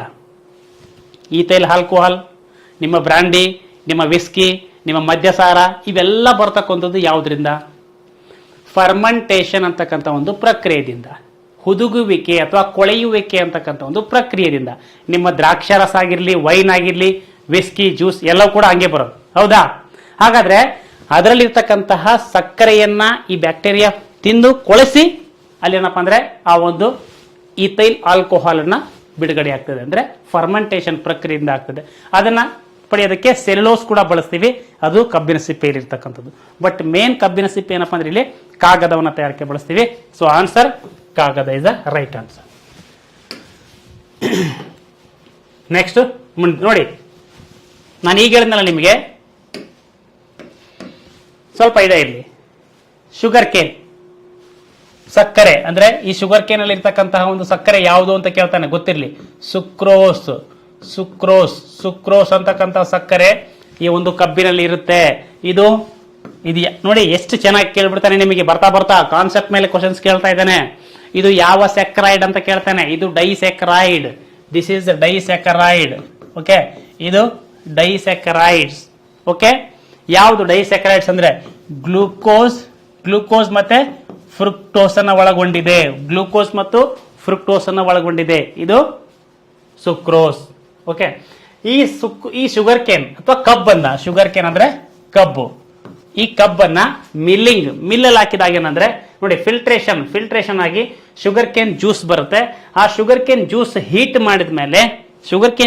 ಮಾಡಿದ್ಮೇಲೆ ನಿಮಗೆ ಅಲ್ಲಿ ಕ್ಲಾರಿಫಿಕೇಶನ್ ಅಂತೇಳಿ ಸಪರೇಟ್ ಆಗಿ ಇದು ಏನಂದ್ರೆ ನಿಮ್ಮ ಸಕ್ಕರೆ ಮತ್ತು ಬೆಲ್ಲ ಆಗ್ತದೆ. ಇನ್ನು ಉಳಿದಿರ್ತಕ್ಕಂಥದ್ದು ಈ ಕಡೆ ಮಡ್ಡಿ ಜ್ಯೂಸ್ ಅಂತಂದ್ರೆ ಆ ಜ್ಯೂಸ್ ಅಲ್ಲಿ ಸ್ವಲ್ಪ ಕ್ಲಿಯರ್ ಇಲ್ಲದೆ ಇರತಕ್ಕಂಥದ್ದು, ಮಣ್ಣು ಇರ್ತಕ್ಕಂಥದ್ದು, ಅದನ್ನ ಸಪರೇಟ್ ನಾವೇನಪ್ಪ ಅಂದ್ರೆ ಈ ಕಡೆ ಫಿಲ್ಟರ್ ಕೇಕ್ ನ ತಯಾರಿಸ್ತೀವಿ. ಈ ಕಡೆ ಮಡ್ಡಿ ಜ್ಯೂಸ್, ಈ ಕಡೆ ಮೊಲಾಸಸ್. ಹೇಳಿದ್ಮೇಲೆ ನಿಮಗೆ ಮೊಲಾಸಸ್ ಅಥವಾ ಕ್ಲಿಯರ್ ಜ್ಯೂಸು. ಇದರಿಂದ ನಿಮಗೆ ಫರ್ಮೆಂಟೇಷನ್ ಅಥವಾ ಕೊಳೆಸಿ ನಿಮಗೆ ಈಥೆನಾಲ್ ಅನ್ನು ಮಾಡ್ತೀವಿ. ಈಥೆನಾಲ್ ನೋಡಿ, ಇಲ್ಲಿದೆ ನೋಡಿ, ಈ ಮೊಲಾಸಸ್ ನಿಂದ ಈಥೆನಾಲ್ ಬರ್ತದೆ. ಇಲ್ಲಿ ಬ್ಯಾಗೇಜ್ ಅಂತ ಬಂತದ ಒಂದು ವರ್ಡ್. ಈ ಬ್ಯಾಗೇಜ್ ನಿಂದ ನಿಮಗೆ ನೆಕ್ಸ್ಟ್ ಏನಪ್ಪಾ ಅಂದ್ರೆ ಇಲ್ಲಿ ಕಾಗದ ಅಥವಾ ಪೇಪರ್ ಇಂಡಸ್ಟ್ರಿಯಲ್ಲಿ ಅದು ಪೇಪರ್ಗೆ ಉತ್ಪನ್ನ ಆಗ್ತದೆ. ಈ ಮೊಲಾಸಸ್ ಈಥೈಲ್ ಆಲ್ಕೋಹಾಲ್ಗೆ ರೆಡಿ ಆಗ್ತದೆ. Okay, yes. ನೆಕ್ಸ್ಟ್ ಮುಂದೆ ಹೋಗೋಣ. ನೋಡಿ, ಅವೇ ಪ್ರೊಸೆಸ್ಗಳು. Sugar cane, milling, juice clarification, crystallization ಒಂದ್ಸಾರಿ ನೋಡ್ಕೊಳ್ಳಿ. ಈಗ ಡೈರೆಕ್ಟ್ ಇದು ನಾನು ಹೇಳಿದಲ್ಲಿ ನಿಮಗೆ ಇದಕ್ಕೆ ನಾವು ಬ್ಯಾಗೇಜ್ ಅಂತ ಕರಿತೀವಿ. ಇದೇ ಬ್ಯಾಗೇಜ್ ಇಂದ ಇಲ್ಲಿ ಪೇಪರ್ ಬಂದಿರತಕ್ಕಂಥದ್ದು ಒಂದು ನಿಮಗೆ ಚಿತ್ರ ಹಾಕಿದ್ದೀನಿ. Okay, yes. ನೆಕ್ಸ್ಟ್ ಇಲ್ಲಿ ಬಂತು, ಇದೊಂದು ಸ್ವಲ್ಪ ನಿಮಗೆ ತಲೆಗೆ ಸ್ವಲ್ಪ ಕೆಲಸ ಕೊಡ್ತಕ್ಕಂಥ ಕ್ವಶನ್. ಯಾಕಂದ್ರೆ ಇದು ನೋಡಿನೇ ಮುಂದೆ ಸ್ವಲ್ಪ ಜನ ಓಡೋಗ್ಬಿಡ್ತೀರಿ. ಸರ್ ಇಷ್ಟೆಲ್ಲ ಓದ್ಬೇಕಲ್ಲ ಸರ್, ನೋಡಿ ಸ್ವಲ್ಪ ಹೆಂಗಿದೆ ಕ್ವಶನ್ ಪೇಪರ್ ಬರ್ತಾ ಒಂದು ಸ್ವಲ್ಪ ನಿಮಗೆ ಟಫ್ ಬರ್ತಾ ಇದಾವೆ ಹಂಗ ಅನ್ಕೊಂಡೇ ಓದ್ಬೇಕು. ನೋಡಿ ಏನಿದೆ, ಒಂದು ರೀತಿಯ ಮಣ್ಣಿನ ಒಂದು ವಿವರಣೆ ಕೊಟ್ಟಿದ್ದಾರೆ. ಕೆಳಗಡೆ 4 ರೀತಿಯ ಮಣ್ಣು ಕೊಟ್ಟಿದ್ದಾರೆ. ಅದು ಯಾವ ಮಣ್ಣು ಅಂತ ಹೇಳ್ಬೇಕು ನೀವು. ಇಲ್ಲಿ ನೋಡಿ, ಈ ರೀತಿಯ ಮಣ್ಣನ್ನು ಗ್ರಾನೈಟ್ ಮತ್ತು ರೂಪಾಂತರಿತ ಶಿಲೆ ಆಗಿರ್ತಕ್ಕಂಥ ನೀಸ್ ಅಂದ್ರೆ ಗ್ರಾನೈಟ್ ಮತ್ತು ನೀಸ್ ಇದರಿಂದ ಪಡೆಯಲಾಗುತ್ತದೆ. ಕೆಳಗೆ ಒಂದು ರೀತಿಯ ಮಣ್ಣಿದೆ, ಅದು ಗ್ರಾನೈಟ್ ಮತ್ತೆ ನೀಸ್ನಿಂದ ಪಡೆಯಲಾಗುತ್ತದೆ. ಇದು ಕಬ್ಬಿಣದ ಆಕ್ಸೈಡ್ ಅನ್ನು ಹೊಂದಿದೆ. ಆ ಮಣ್ಣು ಕಬ್ಬಿಣದ ಆಕ್ಸೈಡ್ ಇದೆ ಅದರಲ್ಲಿ. ಇದು ಕಬ್ಬಿಣ, ಸುಣ್ಣ ಮತ್ತು ಲವಣಗಳಿಂದ ಸಮೃದ್ಧವಾಗಿದೆ. ಇಂಗ್ಲಿಷ್ ಅಲ್ಲಿ ನಿಮಗೆ ಐರನ್, ಲೈಮ್ ಅಂಡ್ ಸಾಲ್ಟ್ಸ್ ಅಂತ ಹೇಳ್ತಾನೆ. ಆದರೆ ಅಲ್ಪ ಪ್ರಮಾಣದಲ್ಲಿ ಹ್ಯೂಮಸ್ ಅಥವಾ ಕೊಳೆತ ವಸ್ತುಗಳನ್ನು ಹೊಂದಿದೆ. ಹ್ಯೂಮಸ್ ಸ್ವಲ್ಪ ಕಡಿಮೆ ಇದೆ. ಇದು ಹಗುರ ತೆಳುವಾದ ಪದರಗಳನ್ನು ಹೊಂದಿದೆ ಮತ್ತು ಹೆಚ್ಚು ಫಲವತ್ತಾಗಿರುವುದಿಲ್ಲ. ಇದರ ಅರ್ಥ ಫಲವತ್ತಾಗಿರುವುದಿಲ್ಲ ಅಂತ ಹೇಳ್ತಾ ಇಲ್ಲ, ಬಟ್ ಕಂಪೇರಿಟಿವ್ಲಿ ಹೆಚ್ಚು ಫಲವತ್ತಾಗಿರುವುದಿಲ್ಲ. ಇದರ ತೇವಾಂಶ ಧಾರಣ ಸಾಮರ್ಥ್ಯ ಕಡಿಮೆ ಇರುತ್ತದೆ. ನೋಡ್ರಿ, ಇವೆಲ್ಲ ಯಾವ ಮಣ್ಣಿಗೆ ಅಪ್ಲಿಕೇಬಲ್ ಆಗುತ್ತೆ ನೋಡ್ರಿ. ನೀವು ಗೊತ್ತಿರಲಿ, ಇಲ್ಲಿ ಬಹಳ ಇಂಪಾರ್ಟೆಂಟ್. ಮೇನ್ ಏನಪ್ಪ ಅಂದ್ರೆ ನಿಮಗೆ ಯಾವುದೇ ಕ್ವಶನ್ ಪೇಪರ್ ಆಗಿರಲಿ ಮಣ್ಣಿನ ಬಗ್ಗೆ ಕೇಳ್ದ ಅಂತಂದ್ರೆ ಮಣ್ಣು ಪೆಡಾಲಜಿ, ಮಣ್ಣಿನ ಬಗ್ಗೆ ಅಧ್ಯಯನ ಮಾಡೋದಕ್ಕೆ ಪೆಡಾಲಜಿ ಅಂತ ಕರಿತೀವಿ. ಇಲ್ಲಿ ಕಪ್ಪು ಮಣ್ಣು, ಕೆಂಪು ಮಣ್ಣು, ಲ್ಯಾಟ್ರೈಟ್ ಮಣ್ಣು, ಇವು ಮೂರೇ ಭಾಳ ಇಂಪಾರ್ಟೆಂಟ್. ಲ್ಯಾಟ್ರೈಟ್ ಅಥವಾ ಜಂಬೆಟ್ಟಿಗೆ ಅಂತ ಕರಿತೀವಲ್ಲ, ಇವು ಮೂರೇ ಮಣ್ಣು ಬಹಳಷ್ಟು ನಿಮಗೆ ಕೇಳ್ತಕ್ಕಂಥದ್ದು, ಯಾವಾಗಲೂ ಗೊತ್ತಿರಲಿ. ಓಕೆನಾ? ಇಲ್ಲಿ ನೋಡಿ, ಮಣ್ಣು ಹುಟ್ಟೋದು ಯಾವುದರಿಂದ? ಶಿಲೆಯಿಂದ. ಗೊತ್ತಿರಲಿ ನಿಮಗೆ, ಮಣ್ಣು ಹುಟ್ಟೋದು ಶಿಲೆಯಿಂದ. ಶಿಲೆ ಹುಟ್ಟೋದು ಯಾವುದರಿಂದ? ಒಳಗಡೆ ಇರತಕ್ಕಂತಹ ಒಂದು ಲಾವಾ ರಸದಿಂದ. ಅರ್ಥ ಆಯ್ತಾ? ಈ ಒಳಗಡೆ ಇರತಕ್ಕಂಥ ಒಂದು ಲಾವಾ ಮೇಲೆ ಬಂದು ಭೂಮಿಯ ಒಳಗಡೆ ಅಥವಾ ಭೂಮಿಯ ಮೇಲೆ ತಂಪು ಆಗೋದ್ರ ಮುಖಾಂತರ ಕಲ್ಲು ಉತ್ಪಾದನೆ ಆಗ್ತದೆ. ಅದು ನಿಮಗೆಲ್ಲ ಗೊತ್ತು. ಅರ್ಥ ಆಯ್ತಾ? ಒಂದು ವೇಳೆ ಒಳಗಡೆ ಇರತಕ್ಕಂತಹ ಒಂದು ಲಾವಾ ಭೂಮಿಯ ಮೇಲೆ ಬರದೆ ಅಲ್ಲೇ ರೂಪುಗೊಳ್ತು ಅಂತಂದ್ರೆ ಮಣ್ಣು ಒಳಗಡೆ ಏನಂದ್ರೆ ಅದಕ್ಕೆ ನಾವು ಗ್ರಾನೈಟ್ ಅಂತ ಕರಿತೀವಿ, ಅಗ್ನಿಶಿಲೆ ಅಂತ ಕರಿತೀವಿ. ಮೇಲೆ ಬಂತು ಅಂತಂದ್ರೆ ಅದಕ್ಕೆ ಬಸಾಲ್ಟ್ ಅಂತ ಕರಿತೀವಿ. ಕರೆಕ್ಟಾ? ಇದು ಇಂಪಾರ್ಟೆಂಟ್, ಬಹಳ ಇಂಪಾರ್ಟೆಂಟ್. ಇಲ್ಲಿ ತಿಳ್ಕೊಳ್ಳಿ. ನಾನು ಎಷ್ಟೋ ಸಾರಿ ಹೇಳಿದ್ದೀನಿ ನಿಮಗೆ, ಇದು ಇದು ಮಣ್ಣು ಅಂತಂದ್ರೆ ಇಲ್ಲಿರ್ತಕ್ಕಂಥ ಲಾವಾರಸ ಬರ್ತಾ ಇದೆ ಅಂತಂದ್ರೆ ಇದು ಕೂಡ ಮಣ್ಣು. ಇಲ್ಲಿರ್ತಕ್ಕಂಥ ಲಾವಾ ಬಂದೇನಪ್ಪ ಅಂದ್ರೆ ಇಲ್ಲಿ ಉತ್ಪಾದನೆ ನೋಡಿ, ಇಲ್ಲಿ ಹೋಗಿ ಇಲ್ಲೇ ಉಂಟಾಯ್ತು. ಅದರ ಜೊತೆಗೆ ಏನಪ್ಪ ಅಂದ್ರೆ ಇಲ್ಲಿ ಬಂದು ಇಲ್ಲೂ ಕೂಡ ಉಂಟಾಯ್ತು ಅಂದ್ರೆ ಇದು ಗ್ರಾನೈಟ್ ಅಂತ ಕರಿತೀವಿ ನಾವು, ಇದಕ್ಕೆ ಬಸಾಲ್ಟ್ ಅಂತ ಕರಿತೀವಿ. ಕಾಣ್ತಾ ಇದೆ ಅಂತ ಅನ್ಕೊಂಡಿದ್ದೀನಿ ನೋಡಿ. ಈ ಗ್ರಾನೈಟ್ ಒಳಗಡೆ ಗ್ರಾನೈಟ್ ಇಂದ ಏನಪ್ಪ ಅಂದ್ರೆ ಹುಟ್ಕೊಳ್ತಕ್ಕಂಥ ಮಣ್ಣಿಗೆ ನಾವು ಗ್ರಾನೈಟ್ ನಿಂದ ವೆದರಿಂಗ್ ಅಂತ ಕರಿತೀವಿ. ಗ್ರಾನೈಟ್ ನಿಂದ ಹುಟ್ಕೊಳ್ತಕ್ಕಂಥ ಮಣ್ಣು ಕೆಂಪು ಮಣ್ಣು ನಿಮಗೆ ಗ್ರಾನೈಟ್ ನಿಂದ ಹುಟ್ಕೊಳ್ತದೆ. ಕೆಂಪು ಮಣ್ಣು ಗ್ರಾನೈಟ್ ನಿಂದ ಹುಟ್ಕೊಳ್ತದೆ. ಅದೇ ನಿಮಗೆ ಕಪ್ಪು ಮಣ್ಣು ಇದೆಯಲ್ಲ, ಇದು ಬಸಾಲ್ಟ್ ಇಂದ ಹುಟ್ಕೊಳ್ತದೆ. ಬ್ಲ್ಯಾಕ್ ಸಾಯಿಲ್ ಹೆಂಗ್ ನೆನ್ಪಿಡ್ಬೇಕು ಸರ್? ಬಿ ಫಾರ್ ಬ್ಲ್ಯಾಕ್, ಅರ್ಥ ಆಯ್ತಾ? Basalt for black. ಇಲ್ಲಿ ಯಾವ್ದು ಕೇಳ್ತಾ ಇದ್ದೇನೆ? ಗ್ರಾನೈಟ್ ಮತ್ತು ಗ್ರಾನೈಟ್ ನ ರೂಪಾಂತರ ಶಿಲೆ ಆಗಿರ್ತಕ್ಕಂಥ ನೀಸ್ ನೋಡಿ, ಗ್ರಾನೈಟ್ ಮತ್ತು ನೀಸ್ ಇವೆರಡರ ಒಂದು ವೆದರಿಂಗ್ ಆಗೋದ್ರ ಮುಖಾಂತರ ಉಟ್ಕೊಳ್ತಕ್ಕಂಥ ಮಣ್ಣು ಯಾವುದಂದ್ರೆ ಕೆಂಪು ಮಣ್ಣು. ನೋಡ್ರಿ, ಕೆಂಪು ಮಣ್ಣು ಕೆಂಪಾಗಿರಲು ಕಾರಣ ಐರನ್ ಆಕ್ಸೈಡ್. ಓಕೆನಾ? ನೋಡಿ, ಅದರಲ್ಲಿ ಏನಪ್ಪ ಅಂದ್ರೆ ಹ್ಯೂಮಸ್ ಸ್ವಲ್ಪ ಕಡಿಮೆ ಇರ್ತದೆ, ಕೊಳೆತ. ಅದೇ ಕಪ್ಪು ಮಣ್ಣಲ್ಲಿ ನಿಮಗೆ ಜಾಸ್ತಿ ಇರ್ತದೆ ಕೊಳೆಯೋದು, ಇದು ಕಡಿಮೆ ಇರುತ್ತೆ. ಸೊ ಇವೆಲ್ಲದಕ್ಕೂ ಏನಪ್ಪ ಅಂದ್ರೆ ನೋಡಿ, ವಾಟರ್ ಹೋಲ್ಡಿಂಗ್ ಕೆಪಾಸಿಟಿ ಅಂದ್ರೆ ತೇವಾಂಶ ಧಾರಣ ಸಾಮರ್ಥ್ಯ ಕೂಡ ಏನಪ್ಪ ಅಂದ್ರೆ ಕಡಿಮೆ ಇರ್ತದೆ. ನೀರು ಬೇಗ, ಕೆಂಪು ಮಣ್ಣಲ್ಲಿ ನೀರು ಹಾಕಿದ್ರೆ ನೋಡಿ ಬೇಗ ಹೋಗ್ಬಿಡ್ತದೆ, ಹಿಡ್ಕೊಂಡು. ರಿಟೆನ್ಷನ್ ಕೆಪಾಸಿಟಿ ಇರಲ್ಲ, water retention capacity comparatively black soil. ನೋಡಿ, ಗೊತ್ತಿಲ್ಲ, ಅದಕ್ಕೆ ಇಂಪಾರ್ಟೆಂಟ್ ಇಲ್ಲಿ ಯಾವ್ದು ಆನ್ಸರ್ ಅಂದ್ರೆ ಕೆಂಪು ಮಣ್ಣು is the right answer. Okay, ಕಪ್ಪು ಮಣ್ಣಿನ ಬಗ್ಗೆ ನಿಮಗೆ ಗೊತ್ತು ಇದೇನಪ್ಪ ಅಂದ್ರೆ ಬಸಾಲ್ಟ್ ಇಂದ ಉತ್ಪಾದನೆ ಆಗ್ತದೆ. ಬಸಾಲ್ಟ್ ಇಂದ ಇಲ್ಲಿ ಲ್ಯಾಟ್ರೈಟ್ ಸಾಯಿಲ್ ಯಾವಾಗ್ಲೂ ಕೇಳ್ತಾ ಇರ್ತೇನೆ, ಮೋಸ್ಟ್ ಇಂಪಾರ್ಟೆಂಟ್. ಲ್ಯಾಟ್ರೈಟ್ ಸಾಯಿಲ್ ಏನು ಅಂತಂದ್ರೆ ಫಲವತ್ತತೆ ಇಲ್ಲದೆ ಇರತಕ್ಕಂತ ಮಣ್ಣು, ಅಂದ್ರೆ ಇಂಫರ್ಟೈಲ್ ಸಾಯಿಲ್ ಅಂತ ಕರಿತೀವಿ ಇದಕ್ಕೆ. ಇದು ಬಹಳ ಸಾರಿ ಕೇಳ್ತಾ ಇರ್ತಾನೆ. ಇದೇನಪ್ಪ ಅಂದ್ರೆ ಇಲ್ಲಿ ಫರ್ಟೈಲ್ ಇರಲ್ಲ, ಸಾಯಿಲ್ ಏನಪ್ಪ ಅಂದ್ರೆ ಇಂಫರ್ಟೈಲ್ ಸಾಯಿಲ್, ಅಂದ್ರೆ ಫಲವತ್ತತೆ ಆಗಿರುವುದಿಲ್ಲ ಈ ಮಣ್ಣು. ಇದೆಲ್ಲೇನಪ್ಪ ಅಂದ್ರೆ ನಿಮಗೆ ವಿಶೇಷವಾಗಿ ಪಶ್ಚಿಮ ಘಟ್ಟ ಮತ್ತು ಪೂರ್ವ ಘಟ್ಟಗಳಲ್ಲಿ ಇಂಥ ಮಣ್ಣು ಕಂಡು ಬರ್ತದೆ. ಯಾವ್ಯಾವ ಪ್ಲೇಸ್ ಅಲ್ಲಿ ಅಂದ್ರೆ ಹೈ ರೇನ್ಫಾಲ್ ಮತ್ತು ಹೈ ಟೆಂಪರೇಚರ್ ಇರೋದ್ರಿಂದ. ಇದ್ರ ಬಗ್ಗೆ ನಾನು ಹೇಳ್ಬೇಕಂದ್ರೆ ಮೇನ್ ಒಂದೇ ಪಾಯಿಂಟ್ ಹೇಳ್ಬೇಕು, ಲೀಚಿಂಗ್ ಎಫೆಕ್ಟ್ ನಿಂದ ಇದು ಉಂಟಾಗುತ್ತೆ. ಲೀಚಿಂಗ್ ಎಫೆಕ್ಟ್ ಅಂತಂದ್ರೆ ಸರ್ ಅದರಲ್ಲಿ ಇರ್ತಕ್ಕಂಥ ಮತ್ತೆ ನ್ಯೂಟ್ರಿಯೆಂಟ್ಸ್ಗಳು ಎಲ್ಲಿ ಹೋಗ್ತಾವೆ ಸರ್ ಅಂದ್ರೆ, ಸೊ ಒಳಗಡೆ ಏನಪ್ಪಾ ಅಂದ್ರೆ ಹೈ ರೇನ್ಫಾಲ್ ಇರ್ತದಲ್ಲ, ಒಳಗಡೆ ನಿಮಗೆ ಹೈ ರೇನ್ಫಾಲ್ ಇರೋದ್ರಿಂದ ಲೀಚ್ ಆಗಿ ಹೋಗ್ಬಿಡ್ತವೆ. ಲೀಚ್ ಔಟ್ ಆಗಿ ಏನಪ್ಪ ಅಂದ್ರೆ ಫುಲ್ ಗ್ರೌಂಡ್ಗೆ ಹೋಗ್ಬಿಡ್ತವೆ. ಸೊ ಮೇಲೆ ಸಾಯಿಲ್ ಇರೋದೇ ಇಲ್ಲ ಅವೆಲ್ಲ, ಅರ್ಥ ಆಯ್ತಾ? ಅವಾಗ ಏನಪ್ಪ ಅಂದ್ರೆ ಲ್ಯಾಟ್ರೈಟ್ ಸಾಯಿಲ್ ಉಂಟಾಗುತ್ತೆ. ಕರಾವಳಿ ಮೆಕ್ಕಲು ಮಣ್ಣು ಅಲುವಿಯಲ್ ಸಾಯಿಲ್ ಅಂತ ನಿಮ್ಗೆ ಗೊತ್ತೇನಪ್ಪ ಅಂದ್ರೆ ಈ ಕರಾವಳಿ ಭಾಗದಲ್ಲಿ ಏನಪ್ಪ ಅಂದ್ರೆ ಕೊಚ್ಕೊಂಡು ಬಂದು ಅಲ್ಲಿರ್ತದೆ. ಅದು ಅತ್ಯಂತ ಹೆಚ್ಚು ಫಲವತ್ತಾಗಿರ್ತಕ್ಕಂಥ ಮಣ್ಣು ಇದು. ಇದ್ರ ಆಪೋಸಿಟ್ ಇದು. ಓಕೆ, ಕರಾವಳಿ ಹೆಚ್ಚು ಫಲವತ್ತತೆ, ಇದು ಫಲವತ್ತತೆ ಇರಲ್ಲ, ಇದು ಕಡಿಮೆ ಫಲವತ್ತತೆ ಕಂಪೇರಿಟಿವ್ಲಿ, ಇದು ಮೀಡಿಯಂ ಕಪ್ಪು. ಇಷ್ಟು ಗೊತ್ತಿರಲಿ ನೋಡಿ. ಅದೇ ನೆಕ್ಸ್ಟ್ ಇದ್ರ ಬಗ್ಗೆ ಒಂದು ಚಿತ್ರ ಹಾಕಿದ್ದೀನಿ, ನೋಡ್ಕೊಳ್ಳಿ. ಮುಂದೆ ಹೋಗೋಣ. pH ಬಗ್ಗೆ ಅಂತೂ ನಿಮಗೆ ಆಲ್ರೆಡಿ ಏನಪ್ಪ ಅಂದ್ರೆ ಡೀಟೇಲ್ ಆಗಿ ಇದ್ರ ಬಗ್ಗೆ ಹೇಳ್ಬಿಟ್ಟಿದ್ದೀವಿ. ಏನು ಅಂತಂದ್ರೆ ನೋಡಿ, ಒಂದೇದು ಏನು ಕೇಳಿದಾನೆ, pH ಪ್ರಮಾಣದ ಬಗ್ಗೆ ಕೆಳಗಿನ ಹೇಳಿಕೆಗಳನ್ನು ಪರಿಗಣಿಸಿ. ದ್ರಾವಣದಲ್ಲಿ ಅಂದ್ರೆ ಇನ್ ಸೊಲ್ಯೂಷನ್ ಜಲಜನಕದ ಅಯಾನು ಇದರ ಸಾಂದ್ರತೆಯನ್ನು ಅಳೆಯಲು ಮಾಪಕ ಮಾಡ್ತವೆ. ಅಂದ್ರೆ pH ಅಂತಂದ್ರೆ ಏನಂದ್ರೆ, pH ಅಂದ್ರೆ ಜಲಜನಕದ ಅಯಾನನ್ನು ಅಳೆಯೋದಕ್ಕೆ ಬಳಸ್ತೀವಿ. ಕರೆಕ್ಟ್. pH ಅಂತಂದ್ರೆ ಅದ್ರ ಮೀನಿಂಗ್ ಪವರ್ ಆಫ್ ಹೈಡ್ರೋಜನ್, ಅಂದ್ರೆ ಜಲಜನಕ ಹೆಚ್ಚೈತೆ ಅಂತೇಳಿ ಮತ್ತೆ ಹೀಲಿಯಂ ಅಲ್ಲ, ಬೇರೆ ಯಾವುದಲ್ಲ. ಜಲಜನಕದ ಒಂದು ಮಾಪಕ ಎಷ್ಟಿದೆ ಜಲಜನಕ ಸಿಕ್ಕಾಪಟ್ಟೆ ಜಾಸ್ತಿ ಇತ್ತಪ್ಪ ಅಂತಂದ್ರೆ ಅದಕ್ಕೆ ಆಸಿಡ್ ಅಂತ ಕರಿತೀವಿ. ಜಲಜನಕ ಕಡಿಮೆ ಇದ್ದು ಹೈಡ್ರಾಕ್ಸೈಡ್ ಜಾಸ್ತಿ ಇತ್ತಪ್ಪ ಅಂದ್ರೆ ಅದಕ್ಕೆ ಬೇಸ್ ಅಂತ ಕರಿತೀವಿ. ಓಕೆನಾ? ಅದೇ ಬರೀ ಜಲಜನಕ ಜಾಸ್ತಿ ಇತ್ತಂತಂದ್ರೆ ಅದಕ್ಕೆ ಆಸಿಡ್ ಅಂತ ಕರಿತೀವಿ. ಇದೆಲ್ಲ ನಿಮ್ಗೆ ಹೇಳ್ಕೊಟ್ಟಿದ್ದೀನಿ. ನಮ್ಮ ದೇಹದಲ್ಲಿ ಏನು ಆಹಾರ ಡೈಜೆಷನ್ ಆಗ್ತದಲ್ಲ, ಯಾವ pH ಅಲ್ಲಿ ಕೆಲಸ ಮಾಡುತ್ತೆ ಅಂದ್ರೆ 7 to 7.8 pH ವ್ಯಾಪ್ತಿಯಲ್ಲಿ ಕಾರ್ಯನಿರ್ವಹಿಸುತ್ತದೆ. ಇದು ಕರೆಕ್ಟ್ 100%. ಏನಪ್ಪ ಅಂದ್ರೆ ಇದ್ರ ಬಗ್ಗೆ ಕೂಡ ಹೇಳಿದ್ದೀನಿ ನೋಡಿ. pH ಮೌಲ್ಯ 7 ಇದ್ರೆ ತಟಸ್ಥ, ದ್ರಾವಣ 14 ಅತ್ಯಂತ ಕ್ಷಾರೀಯ, ಅದ್ರ 14 ಇದ್ರೆ ಫುಲ್ ಬೇಸು, 0 ಇದ್ರೆ ಫುಲ್ ಆಸಿಡ್. ನಿಮಗೆಲ್ಲ ಗೊತ್ತು, ಇದೆಲ್ಲ ಕೂಡ ಕರೆಕ್ಟ್. 0 ಅತ್ಯಂತ ಆಮ್ಲೀಯ, 14 ಅತ್ಯಂತ ಕ್ಷಾರೀಯ, ಇದು ಕರೆಕ್ಟ್. ಹಾಗಾಗಿ ಯಾವೆಲ್ಲ ಸ್ಟೇಟ್ಮೆಂಟು ಕರೆಕ್ಟ್ ಅಂದಾಗ, ಸೊ 3 ಸ್ಟೇಟ್ಮೆಂಟು ಕರೆಕ್ಟ್. ಯಾವುದು? 1, 2 ಮತ್ತೆ 3 ಇಲ್ಲಿದ್ದಾವೆ. So option A is the right answer. 1, 2, 3 statement ಕೂಡ ಕರೆಕ್ಟ್ ಆಗಿರ್ತದೆ ನೋಡಿ. ಅದಕ್ಕೆ PH ಸ್ಕೇಲ್ ನೋಡಿ. ನೆಕ್ಸ್ಟ್ ನಿಮಗೆ ಇದ್ರ ಮೇಲೆನೆ ಬೇರೆ ಬರ್ಬೋದು, ಅರ್ಥ ಆಯ್ತಾ? PH ಸಪೋಸ್ ಏನಂದ್ರೆ ಸಮುದ್ರದ ನೀರಿನ PH 5 ಆಗಿದೆ. ಹಾಗಾದರೆ ಇದು ಏನು ಅಂತ ಕೇಳ್ತೇನೆ.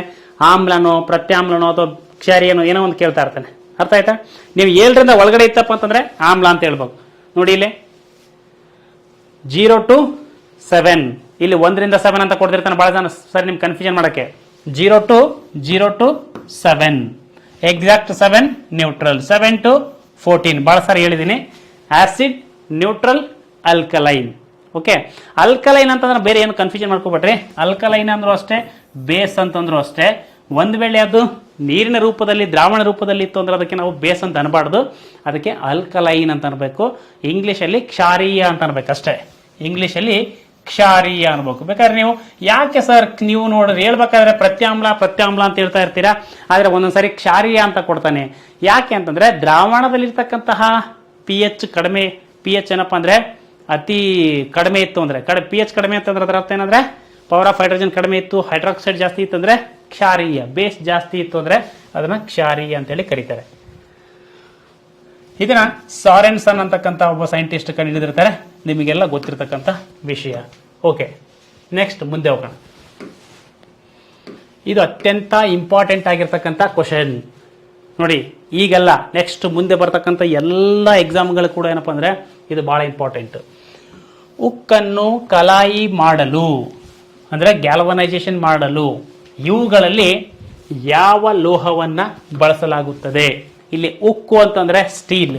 ಓಕೆ, ಉಕ್ಕು ಅಂತಂದ್ರೆ ಸ್ಟೀಲ್. ಸ್ಟೀಲ್ ಅಂತಂದ್ರೆ ನಿಮ್ಗೆ ಅರ್ಥ ಆದ್ರಲ್ಲಿ ನೀವು ಕಬ್ಬಿಣವನ್ನು ತುಕ್ಕು ಹಿಡಿಯದಂತೆ ಗ್ಯಾಲ್ವನೈಸೇಷನ್ ಅಲ್ಲಿ ಯಾವುದನ್ನು ಬಳಸ್ತಾರೆ ಅಂತ ಕೇಳಿದ್ರು ಕೂಡ ಅದೇ. ಅರ್ಥ ಆಯ್ತಾ? ಸಾಕಷ್ಟು ಬೇರೆ ಬೇರೆ ಬೇರೆ ರೀತಿಯಲ್ಲಿ ಕ್ವಶನ್ಸ್ ಕೇಳ್ತಾರೆ. ಉಕ್ಕು ಅಂದ್ರಷ್ಟೇ, ಕಬ್ಬಿಣ ಅಂದ್ರಷ್ಟೇ. ಯಾಕಂದ್ರೆ ಇದು ಕಬ್ಬಿಣ ಪ್ಲಸ್ ಕಾರ್ಬನ್ ಇಂದ ಏನಂದ್ರೆ ಉಕ್ಕಾಗಿರುತ್ತೆ ಅಷ್ಟೇ. ಅರ್ಥ ಆಯ್ತಾ? ಸೊ ಸ್ಟೀಲ್ ಇದನ್ನು ಕೂಡ ಏನಪ್ಪಾ ಅಂದ್ರೆ ನಿಮಗೆ ಆ ಉಕ್ಕು ತುಕ್ಕು ಹಿಡಿಬಾರ್ದು ಅಂತೇಳಿ ನಿಮಗೆ ಈ ಕೆಳಗಿನ ಒಂದು ಲೋಹವನ್ನ ಲೇಪನ ಮಾಡ್ತಾರೆ. ಆ ಲೋಹ ಯಾವುದು ಅಂದ್ರೆ ಸತು, ತಾಮ್ರ, ಅಲ್ಯೂಮಿನಿಯಂ, ಕ್ಯಾಡ್ಮಿಯಂ ಅಂತ ಕೊಟ್ಟಿದ್ದಾನೆ. ಸೊ ನಿಮಗೆಲ್ಲ ಗೊತ್ತಿರತಕ್ಕಂಥ ಆನ್ಸರ್ ಯಾವುದು? ಸತು. ಅಥವಾ ನಿಮಗೆ ಜಿಂಕ್ ಅಂತ ಕರೆದ್ರು ನೀವು ಬರೀಬೇಕು. ನೋಡಿ ಹೇಳ್ತಿರ್ತೀನಿ ನೋಡಿ, ಕನ್ನಡದಲ್ಲಿ ನಿಮಗೆ ಟ್ರಾನ್ಸ್ಲೇಷನ್ ಮಾಡ್ಬೇಕಂದ್ರೆ ಜಿಂಕ್ ಅಂತ ನೋಡಿ ಸತು ಅಂತ ಕೊಟ್ಟಿದ್ದಾನೆ. ಅಲ್ಲಿ ಸತು ಬದಲು ಜಿಂಕ್ ಅಂತೂ ಇರಬಹುದು, ಜಿಂಕ್ ಅಂತೂ ಕೂಡ ಇರಬಹುದು. ಓಕೆ, ಅದಕ್ಕೆ Fe2O3 ಅರ್ಥ ಆಯ್ತಾ?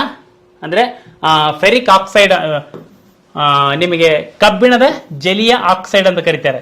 ಕಬ್ಬಿಣದ ಜಲೀಯ ಆಕ್ಸೈಡ್ ಯಾವುದಕ್ಕೆ? ತುಕ್ಕಿಗೆ ನಾವೇನಂತ ಕರಿತೀವಿ? ತುಕ್ಕು. ಇದಕ್ಕೆ ಕಬ್ಬಿಣದ ಜಲೀಯ ಆಕ್ಸೈಡ್ ಅಂತ ಕರಿತೀವಿ. ಈ ತುಕ್ಕನ್ನ ಅವಾಯ್ಡ್ ಮಾಡೋಕ್ಕೋಸ್ಕರನೇ ನಾವೇನಪ್ಪ ಅಂದ್ರೆ ಈ ಒಂದು ಜಿಂಕ್ ಅನ್ನ ಬಳಸ್ತೀವಿ. ಅದಕ್ಕೇನಂದ್ರೆ ಗ್ಯಾಲ್ವನೈಸೇಷನ್ ಪ್ರೊಸೆಸ್ ಅಂತ ಕರಿತೀವಿ. ಗ್ಯಾಲ್ವನೈಸೇಷನ್ ಇದ್ರ ಬಗ್ಗೆ ಬಹಳಷ್ಟು ಹೇಳ್ಕೊಟ್ಟಿದ್ದೀನಿ ನಿಮಗೆಲ್ಲ, ಈಗೆಲ್ಲ ಮತ್ತೆ ಇದ್ರ ಬಗ್ಗೆ ಹೇಳೋದು ಬೇಡ. ಗ್ಯಾಲ್ವನೈಸೇಷನ್ ಅಂತಕ್ಕಂಥ ಒಂದು ಪ್ರಕ್ರಿಯೆ. ನೆಕ್ಸ್ಟ್ ಮುಂದೆ ಹೋಗೋಣ. 7ನೇ ಕ್ವಶನ್.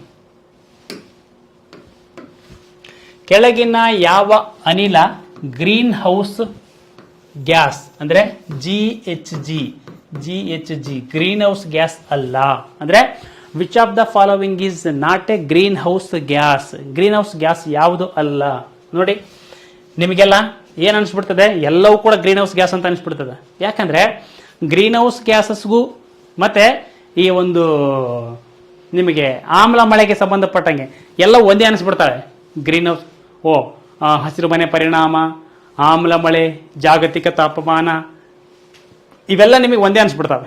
ಹಾಗೆ ಗೊತ್ತಿರಲಿ ನಿಮಗೆ ಇಂಗಾಲದ ಡೈಆಕ್ಸೈಡ್ ಕೊಟ್ಟಿದ್ದಾರೆ, ಮೀಥೇನ್ ಕೊಟ್ಟಿದ್ದಾರೆ, ನೈಟ್ರಸ್ ಆಕ್ಸೈಡ್ ಕೊಟ್ಟಿದ್ದಾರೆ, ಸಲ್ಫರ್ ಡೈಆಕ್ಸೈಡ್ ಕೊಟ್ಟಿದ್ದಾರೆ.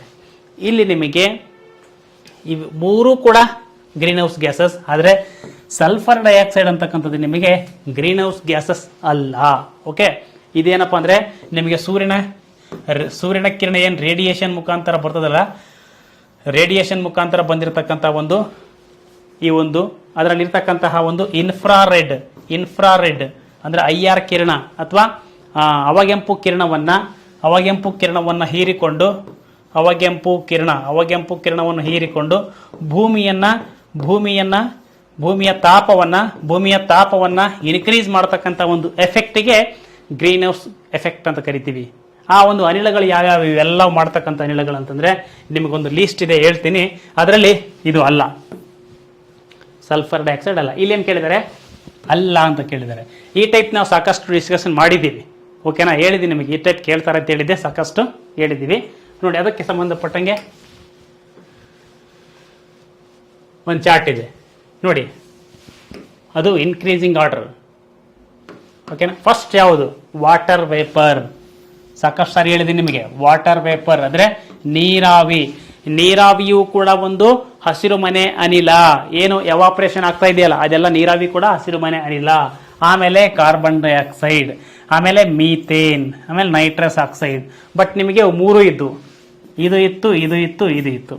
ಯಾಕಂದ್ರೆ ಇವು ಮೂರು ಕೂಡ ಏನಪ್ಪ ಅಂದ್ರೆ ಮಾನವ ಚಟುವಟಿಕೆಗಳಿಂದ ಉಂಟಾಗ್ತಕ್ಕಂಥದ್ದು. ಬಟ್ ನಿಮ್ಮ ನೀರಾವಿ ಇದೆಯಲ್ಲ, ಇದು ಮಾನವ ಚಟುವಟಿಕೆ ಅಲ್ಲ. ಇದೇನಂತಂದ್ರೆ ನ್ಯಾಚುರಲ್ ಆಗಿ ಸಾಗರ ಸಮುದ್ರಗಳಿಂದ ಎವಾಪರೇಷನ್ ಆಗಿ ಬಂದು ಈ ಒಂದು ವಾತಾವರಣದಲ್ಲಿ ಕುಂತಿರ್ತಕ್ಕಂಥ ನೀರಾವಿಯೂ ಕೂಡ ಏನಪ್ಪ ಅಂದ್ರೆ ಸೂರ್ಯನಿಂದ ಬರ್ತಕ್ಕಂತಹ ಒಂದು ಅವಗೆಂಪು ಕಿರಣಗಳನ್ನ ಹೀರಿಕೊಂಡು ಅಲ್ಲಿರ್ತಕ್ಕಂಥ ಸುತ್ತಮುತ್ತ ಒಂದು ವಾತಾವರಣ ಏನಪ್ಪ ಅಂದ್ರೆ ಅದರ ತಾಪವನ್ನ ಇನ್ಕ್ರೀಸ್ ಮಾಡ್ತದೆ. ಗೊತ್ತಾಯ್ತಾ? ಎಸ್. ನೆಕ್ಸ್ಟ್, ಕ್ಲೋರೋಫ್ಲೋರೋ ಕಾರ್ಬನ್, ಈ ರೆಫ್ರಿಜಿರೇಟರ್ಸ್ ಅಲ್ಲಿ ಬಳಸ್ತೀವಲ್ಲ, ಅದು ಕೂಡ ಒಂದು ಇದಕ್ಕೆ ಕಾರಣ. ಇಲ್ಲಿ ಕೂಡ ಇದೆ, ಈ ಒಂದು ಸ್ಲೈಡ್ ಕೂಡ ನೀವು ನೋಡ್ಕೊಳ್ಬಹುದು ಅದರಲ್ಲಿ. ನೆಕ್ಸ್ಟ್ ಮುಂದೆ ಹೋಗೋಣ. ಇದ್ರ ಬಗ್ಗೆ ನಿಮ್ಗೆ ಹೇಳಿದ್ದೀನಿ ನಾನು, ಪೆಟ್ ಸ್ಕ್ಯಾನ್ ಬಗ್ಗೆ ಇತ್ತೀಚೆಗೆ ರೀಸೆಂಟ್ ಆಗಿ. ಯಾಕೆ ಅಂತಂದ್ರೆ ಕ್ಯಾನ್ಸರ್ನ ಡಿಟೆಕ್ಟ್ ಮಾಡೋದಕ್ಕೆ ಪೆಟ್ ಸ್ಕ್ಯಾನ್ ಅತಿ ಸೂಕ್ತವಾಗಿರ್ತಕ್ಕಂಥ ಒಂದು ಸ್ಕ್ಯಾನಿಂಗ್ ಅಂತ ಹೇಳಿದೆ. ನೋಡಿ, ಅಲ್ಲಿ 3 ಟೈಪು ಸ್ಕ್ಯಾನಿಂಗ್ ಕೊಟ್ಟಿದ್ದಾನೆ. ನಾನು 3 ಟೈಪು ಸ್ಕ್ಯಾನಿಂಗ್ ಕೂಡ ನಿಮ್ಗೆ ಎಕ್ಸ್ಪ್ಲೇನ್ ಮಾಡಿದ್ದೆ.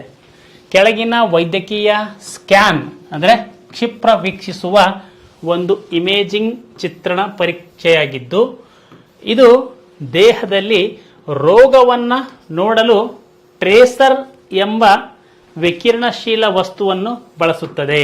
ಅಂದ್ರೆ ಟ್ರೇಸರ್ ಅಂತಕ್ಕಂಥ ಒಂದು ವಿಕಿರಣಶೀಲ ವಸ್ತುವನ್ನು ಬಳಸ್ಕೊಂಡು ರೋಗಕಾರಕವನ್ನ ಅಂದ್ರೆ ರೋಗಾಣುವನ್ನು ಪತ್ತೆ ಹಚ್ಚತಕ್ಕಂಥ ಒಂದು ಸ್ಕ್ಯಾನ್ ಯಾವುದು ಅಂತ ಕೇಳಿದ್ದಾರೆ. ಇಲ್ಲಿ ನೋಡಿ, ಮ್ಯಾಗ್ನೆಟಿಕ್ ರೆಸೊನೆನ್ಸ್ ಇಮೇಜ್ ಅಂತಿದೆ, ಕಂಪ್ಯೂಟೆಡ್ ಟೋಮೋಗ್ರಫಿ ಅಂತಿದೆ. ಕಂಪ್ಯೂಟೆಡ್ ಸಿಟಿ ಸ್ಕ್ಯಾನ್ ಅಂದ್ರೆ ಕಂಪ್ಯೂಟೆಡ್ ಟೋಮೋಗ್ರಫಿ, MRI ಅಂದ್ರೆ ಮ್ಯಾಗ್ನೆಟಿಕ್ ರೆಸೊನೆನ್ಸ್ ಇಮೇಜ್. ಇವುಗಳ ಫುಲ್ ಫಾರ್ಮ್ ಕೂಡ ಬಹಳ ಇಂಪಾರ್ಟೆಂಟ್ ಸ್ನೇಹಿತರೆ. ನಿಮ್ಮ PC ಎಕ್ಸಾಮ್ಸ್ಗೆ ಫುಲ್ ಫಾರ್ಮ್ ಕೂಡ ಬಹಳ ಇಂಪಾರ್ಟೆಂಟ್.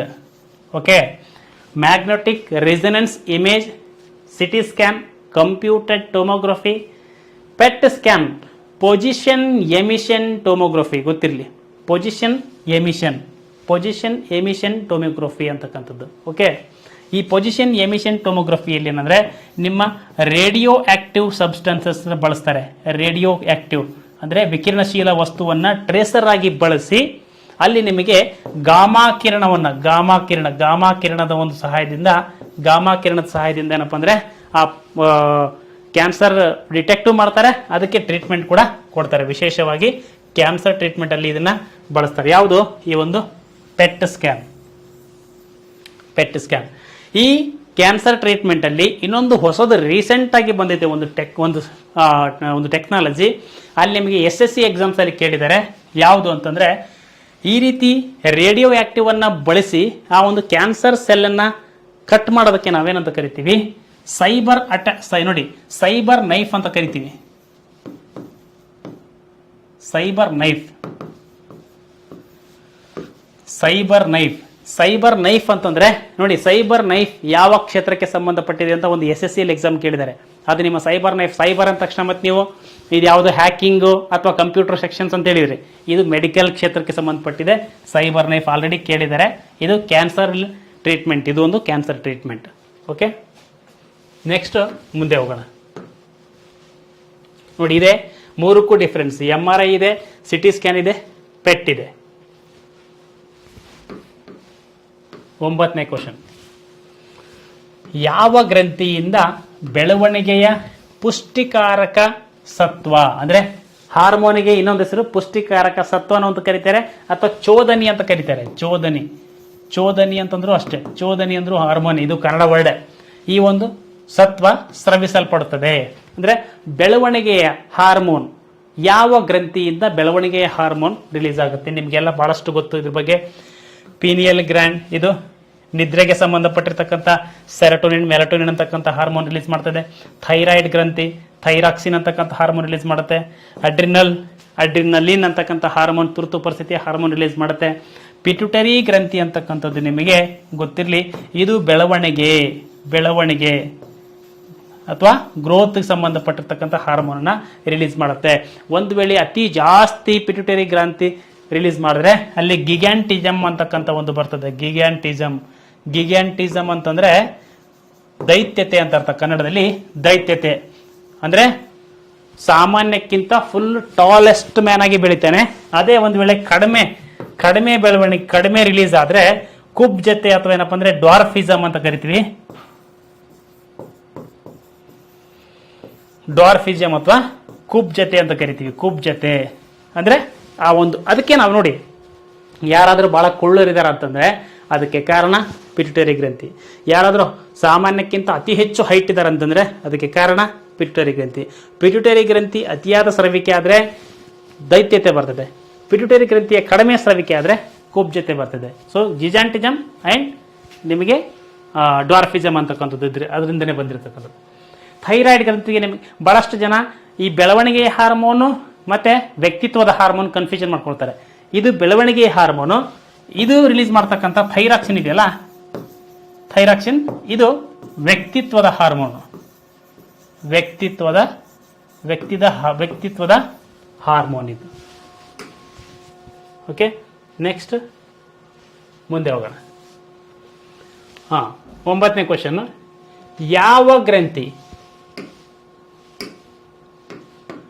ಯಾವ ಗ್ರಂಥಿಯಿಂದ ಬೆಳವಣಿಗೆಯ ಹಾರ್ಮೋನ್ ಆಗಿದೆ ಕ್ವಶನ್. ನೆಕ್ಸ್ಟ್ 10ನೇ ಕ್ವಶನ್, ಕೆಲವು ಪದಾರ್ಥಗಳ ಸಾಂದ್ರತೆ. ಇದ್ರ ಬಗ್ಗೆ ಬಹಳಷ್ಟು ಡೀಟೇಲ್ ಆಗಿ ಹೇಳಿದ್ದೀನಿ ನಾನು ನಿಮಗೆ, ಡೀಟೇಲ್ ಆಗಿ ಹೇಳಿದ್ದೀನಿ. ಬಯೋ ಅಕ್ಯುಮಿಲೇಷನ್ ಅಂದ್ರೆ ಏನು, ಬಯೋ ಮ್ಯಾಗ್ನಿಫಿಕೇಶನ್ ಅಂದ್ರೆ ಏನು, ಯಾವ ರೀತಿ ಆಗುತ್ತೆ ವಿತ್ ಎಕ್ಸಾಂಪಲ್ ಸಮೇತ ಕೊಟ್ಟಿದೆ. ಅವರು ಅದೇ ತರ ಕ್ವಶನ್ಸ್ ಕೇಳಿದ್ದಾರೆ. ಅರ್ಥ ಆಯ್ತಾ? ನೋಡಿ ಎಕ್ಸಾಂಪಲ್, ಕೆಲವು ಪದಾರ್ಥಗಳ ಸಾಂದ್ರತೆಯ ಹೆಚ್ಚಳದ ವಿದ್ಯಮಾನ. ಕೆಲವೊಂದಿಷ್ಟು ಪದಾರ್ಥಗಳ ಸಾಂದ್ರತೆಯ ಹೆಚ್ಚಳದ ವಿದ್ಯಮಾನ. ಹಾಗಾದ್ರೆ ಅದರಲ್ಲಿ ಎರಡಿದೆ ಮೀನಿಂಗ್. ಕೆಲವು ಪದಾರ್ಥ, ಎಕ್ಸಾಂಪಲ್ ಇನ್ಸೆಕ್ಟಿಸೈಡ್ ಅಥವಾ ಕೀಟನಾಶಕಗಳ ಕೆಲವೊಂದು ಪದಾರ್ಥ, ಅದರ ಸಾಂದ್ರತೆ ಹೆಚ್ಚಾಗೋದು, ಅದರ ಸಾಂದ್ರತೆ ಹೆಚ್ಚಾಗ್ತಕ್ಕಂಥ ವಿದ್ಯಮಾನ ಎಲ್ಲಿ? ಒಂದೇ ಟ್ರೋಫಿಕ್ ಲೆವೆಲ್ ಅಲ್ಲ ಅಥವಾ ಫುಡ್ ಚೈನ್ ಅಲ್ಲ. ಅದು ಇಂಪಾರ್ಟೆಂಟ್.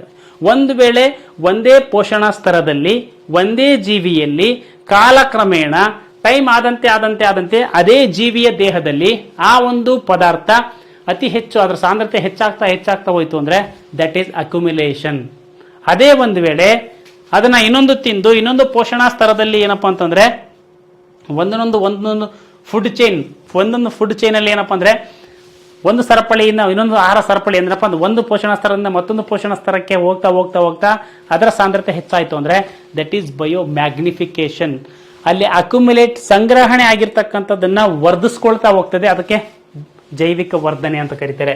ಇಲ್ಲಿ ನೋಡಿ ಉದಾಹರಣೆ, ಕೀಟನಾಶಕಗಳು ಪರಿಸರ ವ್ಯವಸ್ಥೆಯ ಟ್ರೋಫಿಕ್ ಮಟ್ಟದಲ್ಲಿ ನಾವು ಆಹಾರ ಸರಪಳಿಯ ಮೇಲೆ ಹೋದಂತೆ ನೋಡಿ, ಅಂದ್ರೆ ಫುಡ್ ಚೈನ್ ಮೇಲೆ ಹೋದಂತೆ, ಅಂದ್ರೆ ಪಿರಮಿಡ್ ಇರ್ತದೆ, ಈ ರೀತಿ ಪಿರಮಿಡ್ ಇರ್ತದೆ, ಮೇಲೆ ಹೋದಂತೆ ಈ ವಿದ್ಯಮಾನವನ್ನು ಏನಂತ ಕರಿತೀವಿ?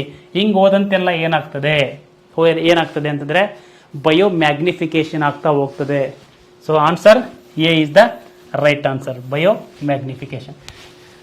ನಿಮಗೆ ಇಲ್ಲೇ ತೋರಿಸ್ತೀನಿ.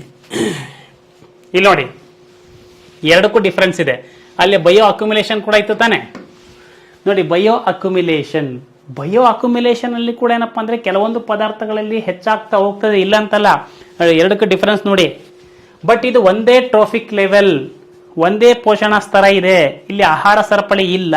ಇಲ್ಲಿ ನೋಡಿ, ಇದನ್ನ ಯಾರು ತಿಂತಾ ಇಲ್ಲ. ಇಲ್ಲಿ ನೋಡಿ, ಇದೇ ಕರೆಕ್ಟ್. ಏನಪ್ಪಾ ಅಂದ್ರೆ ಹೋಗ್ತಾ ದೊಡ್ಡದ, ಇದೇ ಮೀನ್ ದೊಡ್ಡದಾಗ್ತಾ ಇದೆ. ಇದು ತಿಂತಾ ಇಲ್ಲ ನೋಡಿ, ಇದನ್ನ ತಿಂತಾ ಇಲ್ಲ. ಹಿಂಗ್ ಇದೇ ದೊಡ್ಡದಾಗ್ತಾ ಇದೆ. ದೊಡ್ಡದಾಗೋದ್ರಿಂದ ಇಲ್ಲಿ ಟೈಮ್ ಇದೆ ನೋಡಿ. ಟೈಮ್ ಸಮಯದೊಂದಿಗೆ ಆ ಜೀವಿಯ ದೇಹದಲ್ಲಿ ಆ ಪದಾರ್ಥದ ಒಂದು ಸಾಂದ್ರತೆ ಕೂಡ ಹೆಚ್ಚಾಗ್ತದೆ. That is bio accumulation. ಅದೇ ಇಲ್ಲಿ ನೋಡಿ, ಈ ಚಿಕ್ಕ ಕೀಟಗಳಲ್ಲಿ ಇರ್ತಕ್ಕಂಥ ಒಂದು ಕಾನ್ಸಂಟ್ರೇಷನ್, ಚಿಕ್ಕ ಮೀನುಗಳು ತಿಂತವೆ ನೋಡಿ, ಇದ್ರ ಇಲ್ಲಿಂದ ಸಾಂದ್ರತೆ ಹೆಚ್ಚಾಯ್ತು, ಇದನ್ನ ಮತ್ತೆ ಇದು ತಿಂತದೆ, ಇದು ಸಾಂದ್ರತೆ ಹೆಚ್ಚಾಯ್ತು, ಇದನ್ನ ಮತ್ತೆ ಇದು ತಿಂತದೆ. ಇದು ಆಹಾರ ಸರಪಳಿ. ಇದು ದಿಸ್ ಈಸ್ ಫುಡ್ ಚೈನ್ ನೋಡಿ, ಈ ರೀತಿ. ಅದಕ್ಕೆ ಆರೋ ಮಾರ್ಕ್ ಇದೆ. ಇದಕ್ಕೆ ನಾವೇನನ್ನು ಕರಿತೀವಿ? Bio magnification. ಕೆಳಗಡೆ ಇದೆ ಬಯೋ ಮ್ಯಾಗ್ನಿಫಿಕೇಶನ್, ಜೈವಿಕ ವರ್ಧನೆ, ಅದು ಜೈವಿಕ ಸಂಗ್ರಹಣೆ. ಎರಡಕ್ಕೂ ಬಹಳ ಇಂಪಾರ್ಟೆಂಟ್, ಕೇಳ್ತಾನೆ ಇರ್ತಾನೆ ನೋಡಿ. ಸಾಕಷ್ಟು ಪ್ರತಿ ಎಕ್ಸಾಮ್ಸ್ ಅಲ್ಲಿ ಅದ್ರ ಬಗ್ಗೆ ಕೇಳ್ತಾ ಇದ್ದಾನೆ ಕೂಡ, ಗೊತ್ತಿರಲಿ. ಓಕೆ, ಸ್ವಲ್ಪ ಫಾಸ್ಟ್ ಹೋಗೋಣ. ಓಜೋನ್ ಬಗ್ಗೆ ಕೂಡ ಕೇಳಿದ್ದಾನೆ. ಏನು ಕೇಳಿದ್ದಾನೆ ನೋಡಿ ಓಜೋನ್ ಬಗ್ಗೆ. ನೆಕ್ಸ್ಟ್ ನಿಮಗೆ ಮುಂದಿನ ಎಕ್ಸಾಮ್ಸ್ ಎಲ್ಲ ಕೇಳ್ತಾನೆ. ಅದಕ್ಕೆ ಸುತ್ತಮುತ್ತ 360 ಡಿಗ್ರಿ ಈಗ ಕವರ್ ಮಾಡ್ತಾ ಹೋಗೋಣ. ಓಜೋನ್ O3 ಒಂದು ಅಣು 3 ಆಮ್ಲಜನಕ ಪರಮಾಣುಗಳಿಂದ ಮಾಡಲ್ಪಟ್ಟಿದೆ. ಹೇಳಿದ್ದೇನೆ ನಿಮಗೆ, ಸಾಕಷ್ಟು ಸಾರಿ ಹೇಳಿದ್ದೀನಿ. O3 ಇದೇನಪ್ಪ ಅಂದ್ರೆ 3 ಆಮ್ಲಜನಕದ ಪರಮಾಣುಗಳಿಂದ ಮಾಡಲ್ಪಟ್ಟಿದೆ. ಬಟ್ ಎರಡನೇದು ಸ್ವಲ್ಪ ನೋಡ್ರಿ ಹೆಂಗ್ ಕೊಟ್ಟಿದ್ದಾನೆ. ಆಮ್ಲಜನಕದಂತೆ ಓಜೋನ್ ಎಲ್ಲಾ ಏರೋಬಿಕ್ ಪ್ರಾಣಿಗಳಿಗೆ, ಅಂದ್ರೆ ಗಾಳಿಯಲ್ಲಿರ್ತಕ್ಕಂಥ ಪ್ರಾಣಿಗಳಿಗೆ ಅಂತ ಅರ್ಥ, ಎಲ್ಲಾ ಪ್ರಾಣಿಗಳಿಗೆ ಅವಶ್ಯಕ. ಯಾವ ರೀತಿ ಕಂಪೇರ್ ಮಾಡಿದ್ದೇನೆ? ಆಮ್ಲಜನಕದಂತೆ ಅವಶ್ಯಕ ಅಂತ ಇಲ್ಲ. ಇದು ಆಮ್ಲಜನಕದಂತೆ ಓಜೋನ್ ನಾವು ಉಸಿರಾಟ ಮಾಡೋದಿಲ್ಲ. ಓಜೋನು ಆಗಿದ್ದು ಆಮ್ಲಜನಕದಿಂದ ಆದರೂ ಕೂಡ ಆಮ್ಲಜನಕದಂತೆ ನಾವು ಉಸಿರಾಟ ಮಾಡಕ್ ಸಾಧ್ಯ ಇಲ್ಲ. ನೋಡಿ, ಈಗ ನಾವು ಉಸಿರಾಟ ಮಾಡ್ತಾ ಇದೀವಿ ಅಂದ್ರೆ ಆಮ್ಲಜನಕ ಬೇಕು. ಅದೇ ಆಮ್ಲಜನಕ ಬಿಟ್ಟು ಸರ್ ಓಜೋನ್ ಕೊಡ್ತೀನಿ ಸರ್ ಉಸಿರಾಟ ಆಡ್ರಿ, ನೋ.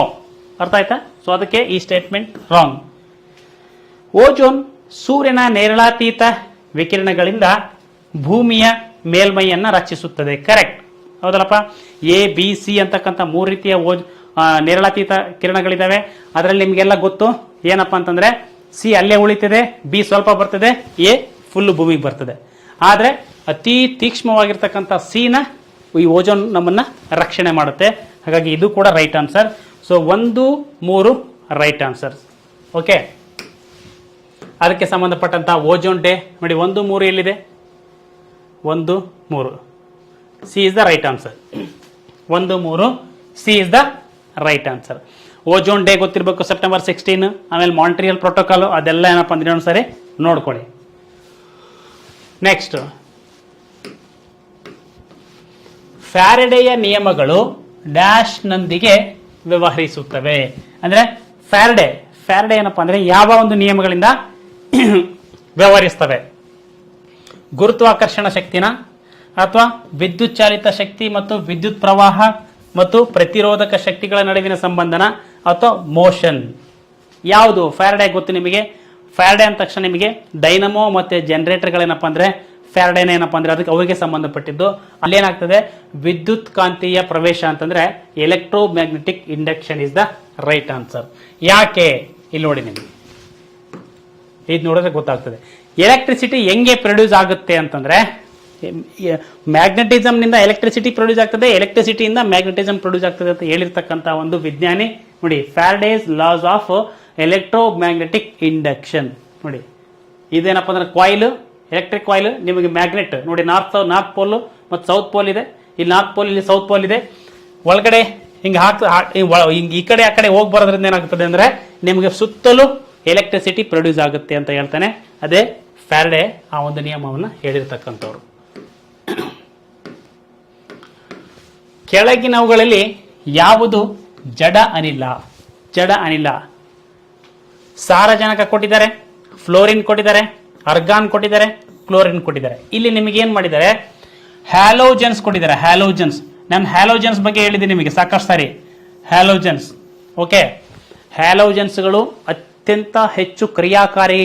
ಆಯ್ತಾ? These are the most reactive elements. ಇವು ಯಾವಾಗಲೂ ನಿಮಗೆ ಮುಕ್ತ ರೂಪದಲ್ಲಿ ಸಿಗೋದೇ ಇಲ್ಲ. ಇನ್ನೊಬ್ಬರ ಜೊತೆ ಯಾವಾಗಲೂ ಬೈಂಡ್ ಆಗೇ ಇರ್ತವೆ. ಯಾಕೆಂದ್ರೆ ಯಾವಾಗಲೂ ಫುಲ್ ರಿಯಾಕ್ಟಿವ್ ಆಗಿರ್ತವೆ. ಅದರ ಅಪೋಸಿಟ್ ನೋಬಲ್ ಗ್ಯಾಸ್ ನೋಡಿ.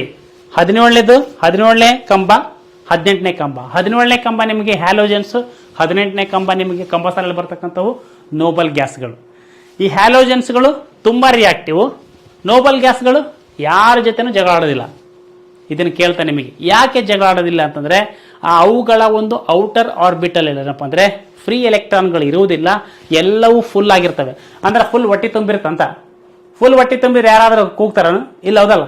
ಹಂಗೆ ಎಲ್ಲಾ ನೋಬಲ್ ಗ್ಯಾಸ್ಗಳಲ್ಲಿ ಏನಪ್ಪ ಅಂದ್ರೆ ಫುಲ್ ಹೊಟ್ಟೆ ತುಂಬಿರ್ತದೆ, ಅಂದ್ರೆ ಅವು ಯಾರ ಜೊತೆನೂ ಜಗಳಾಡೋದಿಲ್ಲ ಅಂತ ಒಂದು ಇದರಲ್ಲಿ ಕೇಳಿದ್ದಾನೆ. ಯಾವುದು ಅಂದ್ರೆ ಸಾರಜನಕ ಇದು ಅಲ್ಲ, fluorine, halogen, chlorine, halogen, chlorine, fluorine, iodine, bromine, ಇವೆಲ್ಲ ಹ್ಯಾಲೋಜನ್ಸ್ಗಳು, ಮೋಸ್ಟ್ ರಿಯಾಕ್ಟಿವ್ ಎಲಿಮೆಂಟ್ಸ್. ಇದು argon, this is inert gas. ಅರ್ಥ ಆಯ್ತಾ? ಆರ್ಗಾನ್ ಅಷ್ಟೇ ಅಲ್ಲ, ಇನ್ನೂ ಜಾಸ್ತಿ ಇದೆ.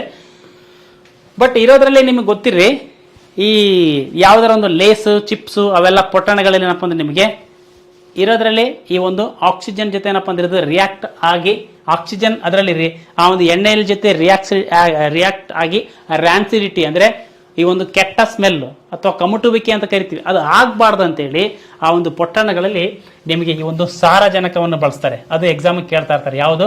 ನೈಟ್ರೋಜನ್. ಓಕೆ, ಇಲ್ಲಿ ಆನ್ಸರ್ ಆರ್ಗಾನ್. ಆರ್ಗಾನ್ ಅಂತಕ್ಕಂಥದ್ದು ಒಂದು ನಿಮಗೆ ನೋಬಲ್ ಗ್ಯಾಸ್ಗಳು. ಈ ಎಲ್ಲ ನೋಬಲ್ ಗ್ಯಾಸ್ಗಳು ಕೂಡ ನಿಮಗೆ ಗೊತ್ತಿರಬೇಕು. ಹೀಲಿಯಂನಿಂದ ಹಿಡ್ಕೊಂಡು neon, argon, krypton, xenon, Radeon. ನೋಡಿ ಇಲ್ಲಿ ಏನಿದೆ, Nobel gases have A full outer electron shell, okay, which makes these elements non reactive. ಇದು ನಾನ್ ರಿಯಾಕ್ಟಿವ್ ಅಂದ್ರೆ ಇದು ಕ್ರಿಯಾಕಾರಿಗಳು ಅಲ್ಲ, ಯಾರ ಜೊತೆನೂ ಜಗಳಾಡೋದಿಲ್ಲ.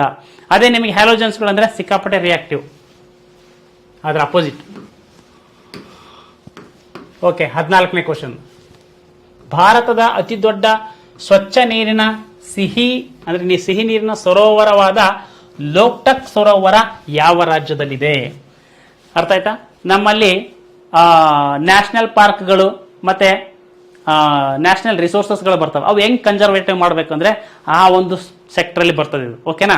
ಈ ಒಂದು ಜಿಯೋಗ್ರಫಿಯಲ್ಲಿ ಕೂಡ ಇದನ್ನ ನಾವು ಓದ್ತೀವಿ, ನೀವೆಲ್ಲೆನ ಓದ್ರಿ, ನಮ್ಗೆ ಒಟ್ಟಿನಲ್ಲಿ ಏನಪ್ಪ ಅಂದ್ರೆ ಹೆಲ್ಪ್ ಆಗಬೇಕು. ಯಾವುದು ನಿಮ್ಗೆ ಗೊತ್ತಿರಲಿ, ಆ ಲೋಕ್ಟಕ್ ಸರೋವರ ಇದೆಯಲ್ಲ, ಈ ಲೋಕ್ಟಕ್ ಸರೋವರ ಇದು ಇರ್ತಕ್ಕಂಥದ್ದು ಮಣಿಪುರ. ಯಾವುದು?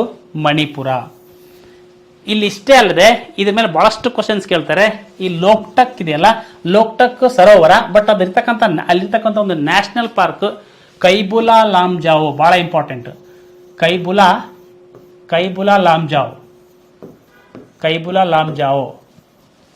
ಲಾಮ್ಜಾವೋ ಎಲ್ಲಿದೆ ಅಂತ ಕೇಳಿದ್ರೆ ಅದು ಕೂಡ ಮಣಿಪುರದಲ್ಲಿ. ಲೋಕ್ಟಕ್ ಸರೋವರ ಮಣಿಪುರದಲ್ಲಿ. ಈ ಲೋಕ್ಟಕ್ ಸರೋವರ ಏನು ಇರ್ತಾವಲ್ಲ, ಆ ಸರೋವರಗಳಲ್ಲಿ ಚಿಕ್ಕ ಚಿಕ್ಕ ಚಿಕ್ಕ ನಿಮಗೇನಪ್ಪ ಅಂದ್ರೆ ಅಲ್ಲೇನಪ್ಪ ಅಂದ್ರೆ ವೃತ್ತಾಕಾರವಾಗಿರ್ತಕ್ಕಂಥ ಒಂದು ನೀರಿನ ಎಕೋಸಿಸ್ಟಮ್ ಅಂದ್ರೆ ಜಲ ಪರಿಸರ ವ್ಯವಸ್ಥೆಗಳು ಬರ್ತವೆ. ಅವಕ್ಕೆ ಏನಂತ ಕರಿತೀವಿ ಅಂತ ಕೇಳಿದ್ರೆ ಆ ಮಣಿಪುರ ಒಂದು ರಾಜ್ಯದಲ್ಲಿ ಫುಮ್ಡಿಸ್ ಅಂತ ಕರಿತಾರೆ. ಏನು? ಫುಮ್ಡಿಸ್. ಇದನ್ನ ಬೇಕಾದ್ರೆ ನೀವು ಇದ್ರ ಬಗ್ಗೆ ಮೊನ್ನೆ UPSC ನಿಮಗೆ ಒಂದು ಎಕ್ಸಾಮ್ನ ಕ್ವಶನ್ ಕೇಳಿದಾನೆ, ಫುಮ್ಡೀಸ್ ಅಂತ ಕೇಳಿದ್ದಾನೆ. ಫುಮ್ಡೀಸ್. ಓಕೆ, ಅವುಗಳಿಗೆ ಫುಮ್ಡೀಸ್ ಅಂತ ಕರೀತಾರೆ. ಅದು ಮಣಿಪುರ ರಾಜ್ಯದಲ್ಲಿ ಕಂಡು ಬರುತ್ತೆ. ಮೋಸ್ಟ್ ಇಂಪಾರ್ಟೆಂಟ್ ನೋಡಿ, ಇದೆ ಅದು, ಇಲ್ಲಿದೆ ನೋಡಿ, ಇಲ್ಲಿ ನೋಡಿ, ಇವೇ ಫುಮ್ಡಿಗಳು. These are the phumdis. ಅಲ್ಲಿ ಇದಾವಲ್ಲ, ಇವೆಲ್ಲ ಫುಮ್ಡೀಸ್ ಅಂತ ಕರಿತೀವಿ.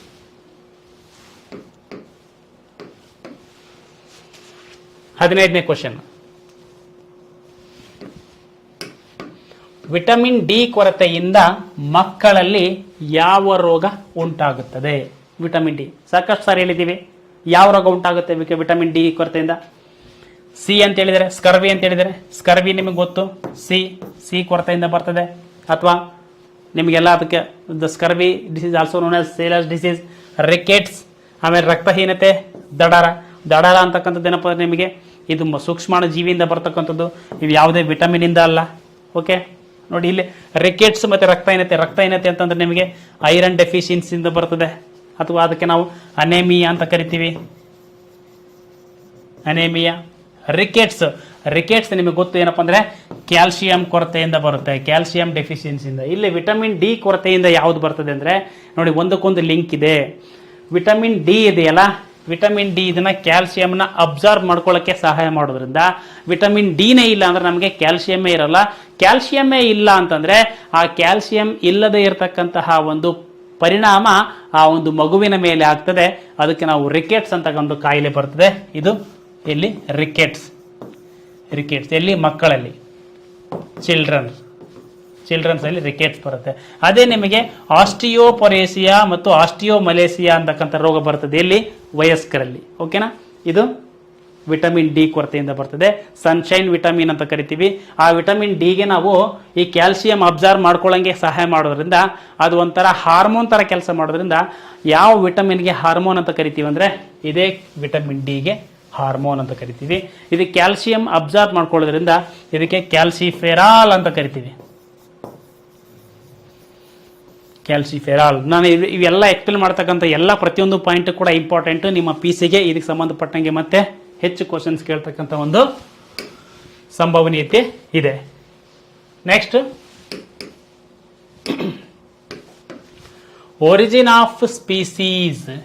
ಒರಿಜಿನ್ ಆಫ್ ಸ್ಪೀಸೀಸ್ ಅಂತಕ್ಕಂಥ ಒಂದು ಬುಕ್ ಅನ್ನ ಯಾರು ಬರೆದಿದ್ದಾರೆ ನೋಡಿ. ಜಾತಿಗಳ ಮೂಲ ಅಥವಾ ಈ ಒಂದು ಪುಸ್ತಕವನ್ನ ಯಾರು ಬರೆದಿದ್ದಾರೆ ಅಂತಂದ್ರೆ ನೋಡಿ, ಫಾದರ್ ಆಫ್ ಎವಲ್ಯೂಷನ್.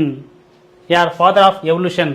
ಯಾರು ನಿಮಗೆ ಡಾರ್ವಿನ್ ಏನ್ ಕರಿತೀವಿ, ಅವರೇ ಈ ಒಂದು ಇದಕ್ಕನ್ನ ಬುಕ್ ಅನ್ನ ಬರೆದಿರ್ತಕ್ಕಂಥ. ಐಸಾಕ್ ನ್ಯೂಟನ್ ಅಲ್ಲ, ಆಲ್ಬರ್ಟ್ ಐನ್ಸ್ಟೀನ್ ಅಲ್ಲ, ಚಾರ್ಲ್ಸ್ ಡಿಕೆನ್ಸ್ ಅಲ್ಲ, ಚಾರ್ಲ್ಸ್ ಡಾರ್ವಿನ್ ಅಂತಕ್ಕಂಥವ್ರು. ಚಾರ್ಲ್ಸ್ ಡಾರ್ವಿನ್ ಏನ್ ಫಾದರ್ ಆಫ್ ಎವಲ್ಯೂಷನ್ ಅಂತ ಕರಿತೀವಿ. Father of evolution. Father of evolution ಅಂದ್ರೆ ಜೀವ ವಿಕಾಸದ ಪಿತಾಮಹ ಆಗಿರ್ತಕ್ಕಂಥ ಚಾರ್ಲ್ಸ್ ಡಾರ್ವಿನ್ ಅವ್ರು ಏನಪ್ಪ ಅಂದ್ರೆ ಒರಿಜಿನ್ ಆಫ್ ಸ್ಪೀಸೀಸ್ ಅಂತಕ್ಕಂಥ ಪುಸ್ತಕ ಬರೆದ್ರು. ಆಮೇಲೆ ಅದಷ್ಟೇ ಅಲ್ಲದೆ ನಿಮಗೆ ನೋಡಿ, ಥಿಯರಿ ಆಫ್ ಎವಲ್ಯೂಷನ್.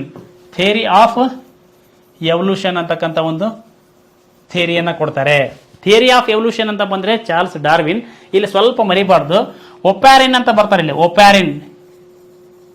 ಒಪ್ಯಾರಿನ್ ಅಂತಕ್ಕಂಥ ಸೈಂಟಿಸ್ಟ್ ಬರ್ತಾರೆ. ಅಲ್ಲಿ ಥಿಯರಿ ಆಫ್ ಕೆಮಿಕಲ್ ಎವಲ್ಯೂಷನ್ ಅಂತ ಕರಿತೀವಿ. Theory of chemical evolution. Theory of chemical evolution ಯಾರು ಅಂತ ಕೇಳಿದ್ರೆ ಅಲ್ಲಿ ಒಪ್ಯಾರಿನ್. ಅಲ್ಲಿ ನೀವು ಚಾರ್ಲ್ಸ್ ಡಾರ್ವಿನ್ ಹಾಕಬಾರ್ದು, ಗೊತ್ತಿರಲಿ, ಮೋಸ್ಟ್ ಇಂಪಾರ್ಟೆಂಟ್. ಓಕೆ, ಇದನ್ನ ಕನ್ಫ್ಯೂಸ್ ಮಾಡಕ್ ಬಹಳ ಸಾರಿ ಕೇಳ್ತಾ ಇರ್ತಾರೆ. ನೋಟ್ ಮಾಡ್ಕೊಳ್ಳಿ, ಬರ್ಕೊಳ್ಳಿ. Theory of chemical evolution Oparin ಅಂತಕ್ಕಂಥವ್ರು. ನೆಕ್ಸ್ಟ್ ನೋಡಿ, ನೆಕ್ಸ್ಟ್ ಬಹಳ ಇಂಪಾರ್ಟೆಂಟ್ ಕೆಲವೊಂದು ಥಿಯರಿಗಳು ಕೊಟ್ಟಿದ್ದಾರೆ. ಈ ಕಡೆ ಸೈಂಟಿಸ್ಟ್ಗಳನ್ನ ಕೊಟ್ಟಿದ್ದಾರೆ ನೋಡಿ. ಫಿಸಿಕ್ಸ್ಗೆ ಸಂಬಂಧಪಟ್ಟಂಗಿದು ನಾನು ಹೇಳಿದ್ದೀನಿ. ಫಿಸಿಕ್ಸ್ ಕೆಲವೊಂದು ಇದೇ ರೀತಿ ಮೇಲೆ ಇಂಪಾರ್ಟೆಂಟ್ ಗೊತ್ತಿರ್ಬೇಕು ನಿಮಗೆ. ಇದು ನೋಡ್ರಿ, ಐನ್ಸ್ಟೀನ್ ಇದ್ದಾರೆ, ನ್ಯೂಟನ್ ಇದ್ದಾರೆ, ಆರ್ಕಿಮಿಡಿಸ್ ಇದೆ. ಈ ಕಡೆ ಲಾ ಆಫ್ ಬಯಾನ್ಸಿ. ಲಾ ಆಫ್ ಬಯಾನ್ಸಿ ಅಂದ್ರೂ ಅಷ್ಟೇ, ಥಿಯರಿ ಆಫ್ ಲಿಕ್ವಿಡ್ ಡಿಸ್ಪ್ಲೇಸ್ಮೆಂಟ್ ಅಂದ್ರೂ ಅಷ್ಟೇ. ಅರ್ಥ ಆಯ್ತಾ? ದ್ರವಗಳ ಸ್ಥಾನ ಪಲ್ಲಟ ಸಿದ್ಧಾಂತ ಅಂದ್ರೂ ಅಷ್ಟೇ, ತೇಲುವಕ್ಕೆ ಕಾನೂನು ಅಂತಂದ್ರು ಅಷ್ಟೇ. ಲಾ ಅನ್ನೋದಕ್ಕೆ ಕಾನೂನು ಅಂತ ಟ್ರಾನ್ಸ್ಲೇಷನ್ ಮಾಡ್ಯಾರ ಅವರು. ಥಿಯರಿ ಆಫ್ ಲಿಕ್ವಿಡ್ ಡಿಸ್ಪ್ಲೇಸ್ಮೆಂಟ್ ಅಂದ್ರೂ ಅಷ್ಟೇ, ಲಾ ಆಫ್ ಬಯಾನ್ಸಿ ಅಂದ್ರೆ ಅಷ್ಟೇ, ಅಂದ್ರೆ ತೇಲುವಿಕೆ ಅಂತ ಅರ್ಥ. ಓಕೆ, ಥಿಯರಿ ಆಫ್ ರಿಲೇಟಿವಿಟಿ ಅಂತಿದೆ, ಆಮೇಲೆ ಲಾ ಆಫ್ ಮೋಷನ್ ಅಂತಿದೆ. ನಿಮಗೆಲ್ಲ ಗೊತ್ತು. ಯಾರು ಇಲ್ಲಿ? ಆರ್ಕಿಮಿಡಿಸ್ ನಿಮಗೆ law of buoyancy. Okay, Newton law of motion. ಇನ್ನು ಐನ್ಸ್ಟೀನ್ ನಿಮಗೆ ಥಿಯರಿ ಆಫ್ ರಿಲೇಟಿವಿಟಿ ಅಂತಕ್ಕಂಥದ್ದು. ಓಕೆ, ಇದಕ್ಕೆ ಇದು ಅರೇಂಜ್ ಮಾಡಿ ನಿಮ್ಗೆ ಆನ್ಸರ್ ಸಿಗ್ತದೆ. ಓಕೆ, ನೆಕ್ಸ್ಟ್ ಮುಂದೆ ಹೋಗೋಣ.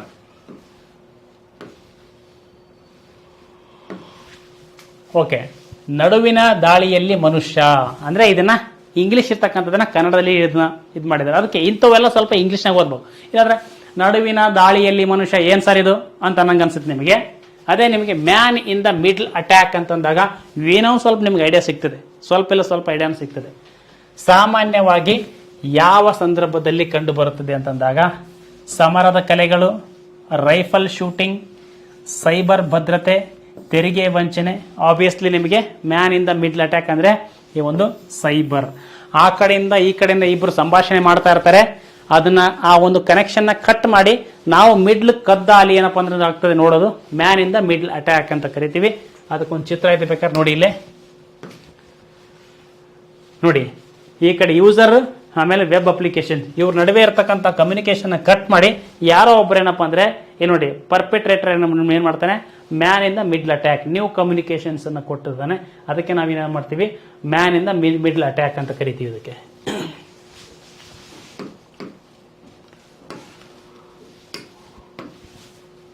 ಓಕೆ, 19ನೇದು ಲೋಹಗಳನ್ನು ಒಡೆಯದೆ ತಂತಿಯಾಗಿ ಎಳೆದು ಮಾಡುವ ಒಂದು ಗುಣಲಕ್ಷಣವನ್ನು ಏನಂತ ಕರಿತೀವಿ?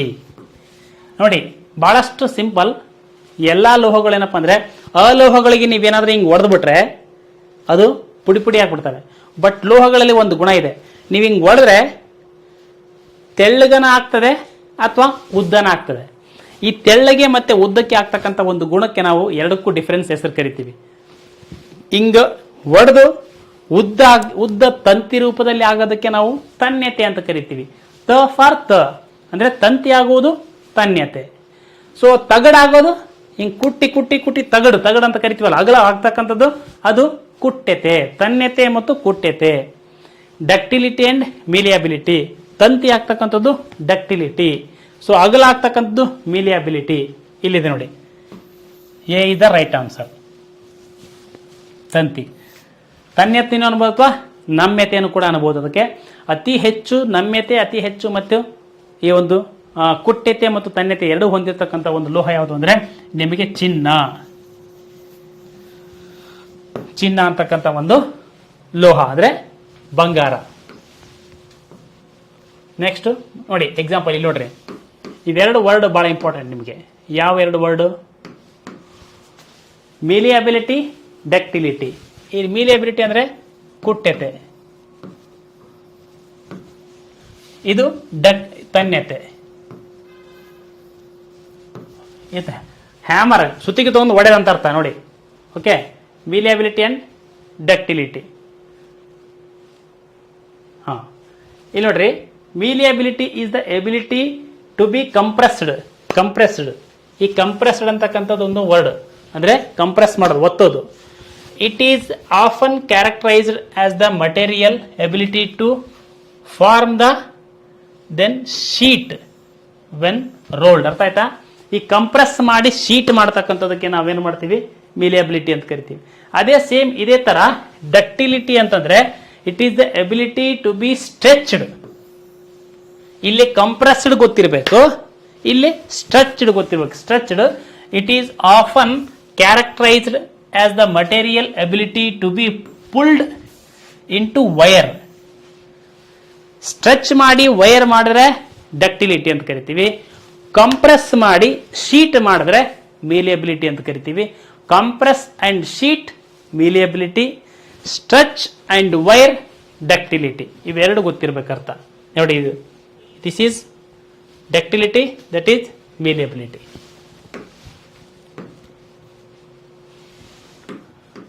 ನೆಕ್ಸ್ಟ್ ಮುಂದೆ ಹೋಗೋಣ. ಇಲ್ಲಿ ಸ್ವಲ್ಪ ಜನ ಕನ್ಫ್ಯೂಷನ್ ಮಾಡ್ಕೊಂಡಿದ್ದೀರಿ ಬಹಳ ಜನ. ಬಣ್ಣ ಕುರುಡುತನ, ಬ್ಲೈಂಡ್ನೆಸ್, ಯಾವುದು? ಕಲರ್ ಬ್ಲೈಂಡ್ನೆಸ್ ಡ್ಯಾಶ್ ಕೊರತೆಯಿಂದ ಆಗಬಹುದು ಅಂತ ಹೇಳಿದ್ದಾರೆ. ಸರ್, ನೈಟ್ ಬ್ಲೈಂಡ್ನೆಸ್, ನಿಕ್ಟಿಲೋಪಿಯಾ, ಇದು ವಿಟಮಿನ್ ಎ, ಓಕೆ ಹೇಳಿದ್ರಿ ಸರ್. ಬಟ್ ಬಣ್ಣ ಕುರುಡು ಇದು ರೆಟಿನಾದಲ್ಲಿರ್ತಕ್ಕಂತಹ ಕೋನ್ ಕೋಶಗಳ ತೊಂದರೆ ಆದ್ರೆ ಬರುತ್ತೆ ಅಂತ ಹೇಳಿದ್ರಿ ಸರ್. ಹೌದು. ಸೊ ಹಾಗಾದ್ರೆ ಕಣ್ಣು ಚೆನ್ನಾಗಿರ್ಬೇಕಂದ್ರೆ ಯಾವ ವಿಟಮಿನ್ ಬೇಕು? ರೆಟಿನಾಲ್ ಬೇಕು. ರೆಟಿನಾಲ್ ಅಂದ್ರೆ ಏನು? Vitamin A. So vitamin A ಕೊರತೆ ಆದ್ರೆ ಆ ವಿಟಮಿನ್ ಎಗೆ ಸಂಬಂಧಪಟ್ಟಿರ್ತಕ್ಕಂಥ ಎಲ್ಲಾ ರೋಗಗಳು ಬರ್ತಕ್ಕಂಥ ಚಾನ್ಸಸ್ ಇರ್ತದೆ. ಅದು ಬರೀ ನಿಕ್ಟಿಲೋಪಿಯಾ ಅಷ್ಟೇ ಅಲ್ಲ, ಕಲರ್ ನೈಟ್ ಬ್ಲೈಂಡ್ನೆಸ್ ಅಷ್ಟೇ ಅಲ್ಲ, ಅರ್ಥ ಆಯ್ತಾ? ಜಿರಾಫ್ತಾಲ್ಮಿಯಾ ಅಷ್ಟೇ ಅಲ್ಲ, ಎಲ್ಲ ವಿಟಮಿನ್ ಎ ಕೊರತೆಯಿಂದ ಬರ್ತಕ್ಕಂಥ ಎಲ್ಲಾ ರೋಗಗಳಿಗೆ ಕೂಡ ಬರ್ತಕ್ಕಂಥ ಚಾನ್ಸ್ ಇದೆ. ಅದರಲ್ಲಿ ಇದು ಒಂದು. ಸ್ವಲ್ಪ ಜನ ಅಂತಾರೆ ಸರ್, ಕಲರ್ ಬ್ಲೈಂಡ್ನೆಸ್ ಅಂತಕ್ಕಂಥದ್ದು ಇದು ಆನುವಂಶಿಕ ಒಂದು ರೋಗ ಅಲ್ಲ ಸರ್. ಹೌದು, ಆಗಬಹುದು. ಆದ್ರೆ ಅದಕ್ಕೆ ಕಾರಣ ಇರ್ತಕ್ಕಂಥದ್ದು ಯಾವುದು? Vitamin A. ಹಾಗಾಗಿ ನೋಡಿ, ಇಲ್ಲಿ ಯಾವುದು? ಇವ್ಯಾವೂ ಅಲ್ಲ. Vitamin A is the right answer because retinol ಹೇಳಿದ್ದೀನಿ. ಅದು ವಿಶೇಷವಾಗಿ ರೆಟಿನಾಲ್ ಅಂತಕ್ಕಂಥದ್ದು ಎಲ್ಲಿ ಹೆಂಗೆ ಬಂತು ಅಂದ್ರೆ ರೆಟಿನಾ ಅಂತಕ್ಕಂಥ ಒಂದು ಲೇಯರ್, ರೆಟಿನಾ ಲೇಯರ್. ಈ ರೆಟಿನಾ ಲೇಯರ್ ನಲ್ಲಿ ರಾಡ್ ಕೋಶಗಳು ಇರ್ತದೆ ಮತ್ತೆ ಕೋನ್ ಕೋಶಗಳು ಇರ್ತದೆ. ರಾಡ್ ಕೋಶಗಳಿಂದ ನಮಗೆ ಯಾವುದು? ನೈಟ್ ಬ್ಲೈಂಡ್ನೆಸ್ ಬರ್ತದೆ. ಈ ಕೋನ್ ಕೋಶಗಳಿಂದ ಕಲರ್ ಬ್ಲೈಂಡ್ನೆಸ್ ಬರುತ್ತೆ. ಇಲ್ಲಿ ಕಲರ್ ಬ್ಲೈಂಡ್ನೆಸ್ ಕೇಳಿದ್ದೇನೆ. ಒಟ್ಟಿನಲ್ಲಿ ಎಲ್ಲದಕ್ಕೂ ಇದೇ ರೆಟಿನಾಲ್ ಸಂಬಂಧಪಟ್ಟಿದೆ, ಅಂದ್ರೆ ವಿಟಮಿನ್ ಎನೇ ಸಂಬಂಧಪಟ್ಟಿದೆ. ನೆಕ್ಸ್ಟ್ ಮುಂದೆ ಹೋಗೋಣ. ಇದು ನೋಡಿ, ಸಾಗರ ಸಮೃದ್ಧಿ. ಇದು ಯಾವ ಕೇಂದ್ರ ಸಚಿವಾಲಯದ ಉಪಕ್ರಮವಾಗಿದೆ? ಸಾಗರ ಸಮೃದ್ಧಿ ಅಂದ್ರೆ ಇದು ಎನ್ವಿರಾನ್ಮೆಂಟಲ್ ಬರ್ತದೆ. ಇದು ಒಂದು ಪರಿಸರ ವಿಜ್ಞಾನದಲ್ಲಿ ಬರ್ತದೆ.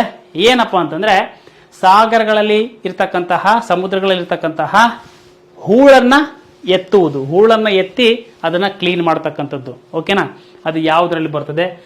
ರಕ್ಷಣಾ ಸಚಿವಾಲಯದಲ್ಲಿನ, ಅಥವಾ ಜಲಶಕ್ತಿ ಸಚಿವಾಲಯನ, ಅಥವಾ ಬಂದರುಗಳು, ಹಡಗು ಮತ್ತು ಜಲಮಾರ್ಗಗಳ ಸಚಿವಾಲಯನ, ಅಥವಾ ಬಾಹ್ಯ ವ್ಯವಹಾರಗಳ ಸಚಿವಾಲಯನ. ಅಂದ್ರೆ ನಿಮ್ಗೆ ಗೊತ್ತಿರಬೇಕು, ministry of ports, shipping and water ways ಅಂತ. ಈ ministry of ports, shipping and water ways ಅಂತಕ್ಕಂಥ ಒಂದು ಸಚಿವಾಲಯ. C is the right answer. ಇಲ್ಲಿ ನಿಮ್ಗೆ ಹಾಕಿದೆ ನೋಡಿ, ಇದು ಸಂಬಂಧಪಟ್ಟಂಗೆ ನೋಡಿ, ಇಲ್ಲಿದೆ ಇನಾಗ್ರೇಷನ್. ಯಾವಾಗ ಲಾಂಚ್ ಆಯಿತು ಅಂದ್ರೆ ಇಲ್ಲಿ ನೋಡಿ, 9th ಜೂನ್ 2023 ನಲ್ಲಿ ನ್ಯೂ ಡೆಲ್ಲಿಯಲ್ಲಿ. ಇದಕ್ಕೆ ಸಂಬಂಧಪಟ್ಟಿರ್ತಕ್ಕಂಥ ಮಿನಿಸ್ಟರ್ ನೋಡಿ ಸಿ ಸರ್ಬಾನಂದ್ ಸೋನೋವಾಲ್ ಅಂತಕ್ಕಂಥ ಒಂದು ಮಿನಿಸ್ಟರ್. ಯಾರಿವರು? Union minister, ministry of port shipping and water ways, ministry of port shipping and water ways ಅಂತಕ್ಕಂಥವ್ರು. ಇಲ್ಲಿ ನಿಮ್ಗೆ ಏನ್ ಇಂಪಾರ್ಟೆಂಟ್ ಅಂತಂದ್ರೆ, ಇದು ಇಂಪಾರ್ಟೆಂಟ್, ಸಾಗರ ಸಮೃದ್ಧಿ. ಇಲ್ಲಿ ಯಾವುದಕ್ಕಿದೆ ಸಾಗರ ಸಮೃದ್ಧಿ ಅಂತಕ್ಕಂಥದ್ದು ಏನು ಅಂತ ಕೇಳ್ಬೋದು. ಇದು ಯಾವುದಕ್ಕೋಸ್ಕರ ಇದೆ ಅಂತಂದ್ರೆ ನೋಡಿ, ಆನ್ಲೈನ್ ಡ್ರೆಡ್ಜಿಂಗ್ ಮಾನಿಟರಿಂಗ್ ಸಿಸ್ಟಮ್.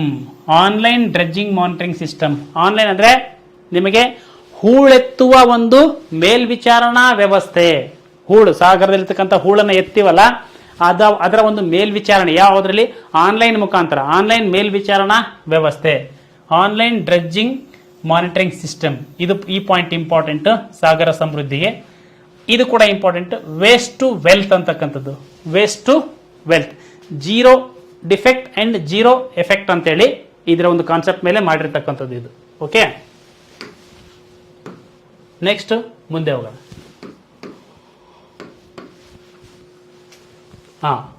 ಇಲ್ಲಿ ಹೆರಿಡಿಟಿಗೆ ಸಂಬಂಧಪಟ್ಟಂತೆ, ಅನುವಂಶತೆಗೆ ಸಂಬಂಧಪಟ್ಟಂತೆ ಒಂದು ಕ್ವಶನ್ಸ್ ಕೇಳಿದ್ದಾರೆ. ಒಂದು ಕುಟುಂಬದಲ್ಲಿ ಒಂದು ಮಗುವಿಗೆ ತಾಯಿಯಂತೆ ನೀಲಿ ಕಣ್ಣುಗಳು, ಜೊತೆಗೆ ಮತ್ತೊಂದು ಮಗುವಿಗೆ ತಂದೆಯಂತೆ ಕಂದು ಬಣ್ಣದ ಕೂದಲುಗಳಿವೆ. ತಾಯಿಯಂತೆ ನೀಲಿ ಕಣ್ಣುಗಳಿವೆ, ತಂದೆಯಂತೆ ಕೂದಲುಗಳಿವೆ, ಕಂದು ಕೂದಲುಗಳಿವೆ. ಹಾಗಾದ್ರೆ ನಿಮಗೆಲ್ಲ ಗೊತ್ತು, ತಂದೆ ತಾಯಿಯಿಂದ ಆ ಒಂದು ಕೆಲವೊಂದು ಗುಣಗಳು ಬಳುವಳಿಯಾಗಿ ಬರ್ತಕ್ಕಂಥ ಒಂದು ಕ್ರಿಯೆಗೆ ನಾವು ಆ ಒಂದು ಪ್ರಕ್ರಿಯೆಗೆ ಏನಂತ ಕರಿತೀವಿ? ಹೆರಿಡಿಟಿ ಅಂತ ಕರಿತೀವಿ. ಹೆರಿಡಿಟಿ ಅಥವಾ ಅನುವಂಶತೆ ಅಂತ ಕರಿತೀವಿ. ಆನ್ಸರ್ ಅನುವಂಶತೆ. ಅದು ನೈಸರ್ಗಿಕ ಆಯ್ಕೆ ಅಲ್ಲ, ಅಂದ್ರೆ ನೇಚರ್ ಸೆಲೆಕ್ಟ್ ಮಾಡೋದಲ್ಲ, ಪೋಷಣೆ ಕೂಡ ಅಲ್ಲ, ನಾವು ತಿನ್ನೋದ್ರಿಂದ ಬರ್ತದೆ ಅಂತಲ್ಲ, ಅಥವಾ ಪರಿಸರ ಅಂತಲ್ಲ. ಓಕೆ, ಅದು ಅನುವಂಶತೆ, ಇದು ಹೆರಿಡಿಟಿ. ಅವಾಗಲೇ ಒಂದು ಕರಲ್ ಬ್ಲೈಂಡ್ನೆಸ್ ಅಂತ ಹೇಳಿದ್ನಲ್ಲ, ಅದು ಕೂಡ ಒಂದು ಹೆರಿಡಿಟಿ. ಆ ಥರ ನೋಡಿ, ಇದೇ ಸಂಬಂಧಪಟ್ಟಿದೆ ಇಲ್ಲಿ. ಇದಕ್ಕೆ ಬೇಕಾದ್ರೆ ನೋಡ್ರಿ, ಇಲ್ಲಿ ಅಫೆಕ್ಟೆಡ್ ಫಾದರ್ ಅಲ್ಲಿ ಏನಪ್ಪ ಅಂದ್ರೆ affected child and affected child. ಇಲ್ಲಿ ಅನ್ಅಫೆಕ್ಟೆಡ್ ಚೈಲ್ಡ್, ಅನ್ಅಫೆಕ್ಟೆಡ್. ಯಾಕೆ? ಇಲ್ಲಿ ನೋಡ್ರಿ, ಹೆರಿಡಿಟಿ ಕರೆಕ್ಟ್. ಹೆರಿಡಿಟಿ ಅಲ್ಲ ಸರ್, ಮತ್ತೆ ಗಂಡ್ಮಕ್ಳು ಬರ್ಬೇಕು ಹೆಣ್ಮಕ್ಳು ಬರ್ಬೇಕಲ್ಲ. ವೈ ಲಿಂಕ್ಡ್ ಇನ್ಹೆರಿಟೆನ್ಸ್ ಅಂತ ಕರಿತೀವಿ. ವೈ ಲಿಂಕ್ಡ್ ಇನ್ಹೆರಿಟೆನ್ಸ್, ಯಾವುದೇ ರೋಗ ಆಗಿರಲಿ, ಯಾವುದೇ ಲಕ್ಷಣ ಆಗಿರಲಿ, ವೈ ಕ್ರೋಮೋಸೋಮ್ ಸಂಬಂಧಪಟ್ಟಂತೆ ಇತ್ತು ಅಂತಂದ್ರೆ ಅದು ಬರೀ ಗಂಡ್ಮಕ್ಳಿಗೆ ಮಾತ್ರ ಅದು ಪ್ರಸರಣ ಆಗ್ತದೆ, ಹೆಣ್ಮಕ್ಳಿಗೆ ಪ್ರಸರಣ ಆಗೋದಿಲ್ಲ. ಯಾಕೆಂದ್ರೆ ಹೆಣ್ಣಿನಲ್ಲಿ ವೈ ಕ್ರೋಮೋಸೋಮ್ ಇರುವುದಿಲ್ಲ, ಗಂಡಿನಲ್ಲಿ ಮಾತ್ರ ವೈ ಕ್ರೋಮೋಸೋಮ್ಸ್ ಇರ್ತದೆ. ಅದಕ್ಕೆ ಎಲ್ಲಿ ಹೆಣ್ಣಿದೆ ಅಲ್ಲಿ ಅನ್ಅಫೆಕ್ಟೆಡ್ ಚೈಲ್ಡ್ ಇದೆ. ಓಕೆನಾ? ಈ ಒಂದು father is affected, but those child's,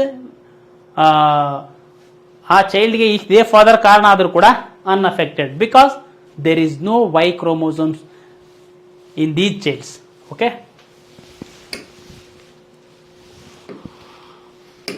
next ಮುಂದೆ ಹೋಗೋಣ.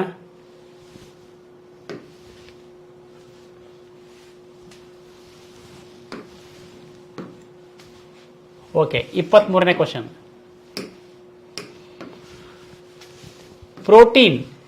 ಪ್ರೋಟೀನ್ನ ಮುಖ್ಯ ಮೂಲ ಘಟಕ ಯಾವುದು? ನಿಮಗೆಲ್ಲ ಗೊತ್ತು, ನಾನು ಹೇಳಿದ್ದೀನಿ ಸಾಕಷ್ಟು ಸಾರಿ.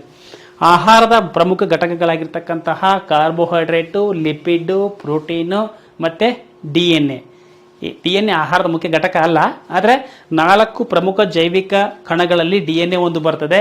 ಅವುಗಳ ಪಾಲಿಮರ್ಗಳು, ಅವುಗಳ ಮೋನೋಮರ್ಗಳ ನಡುವೆ ಇರತಕ್ಕಂತಹ ಒಂದು ಕೊಂಡಿ ಲಿಂಕಿಂಗ್ ಕೆಮಿಕಲ್ಸ್ ಎಲ್ಲ ಹೇಳಿದ್ದೀನಿ.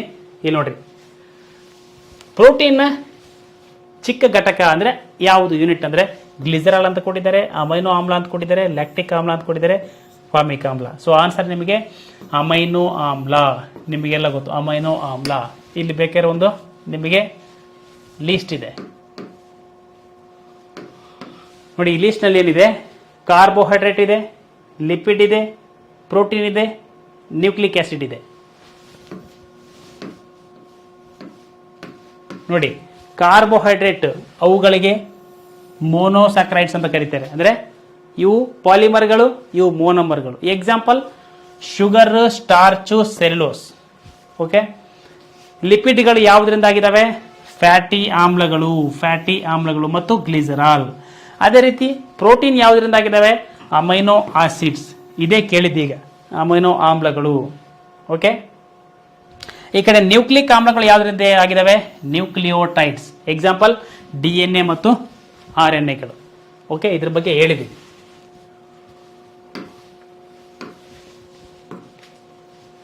ನೆಕ್ಸ್ಟ್ 24ನೇ ಕ್ವಶನ್ ಇಲ್ಲಿದೆ ನೋಡಿ. BSI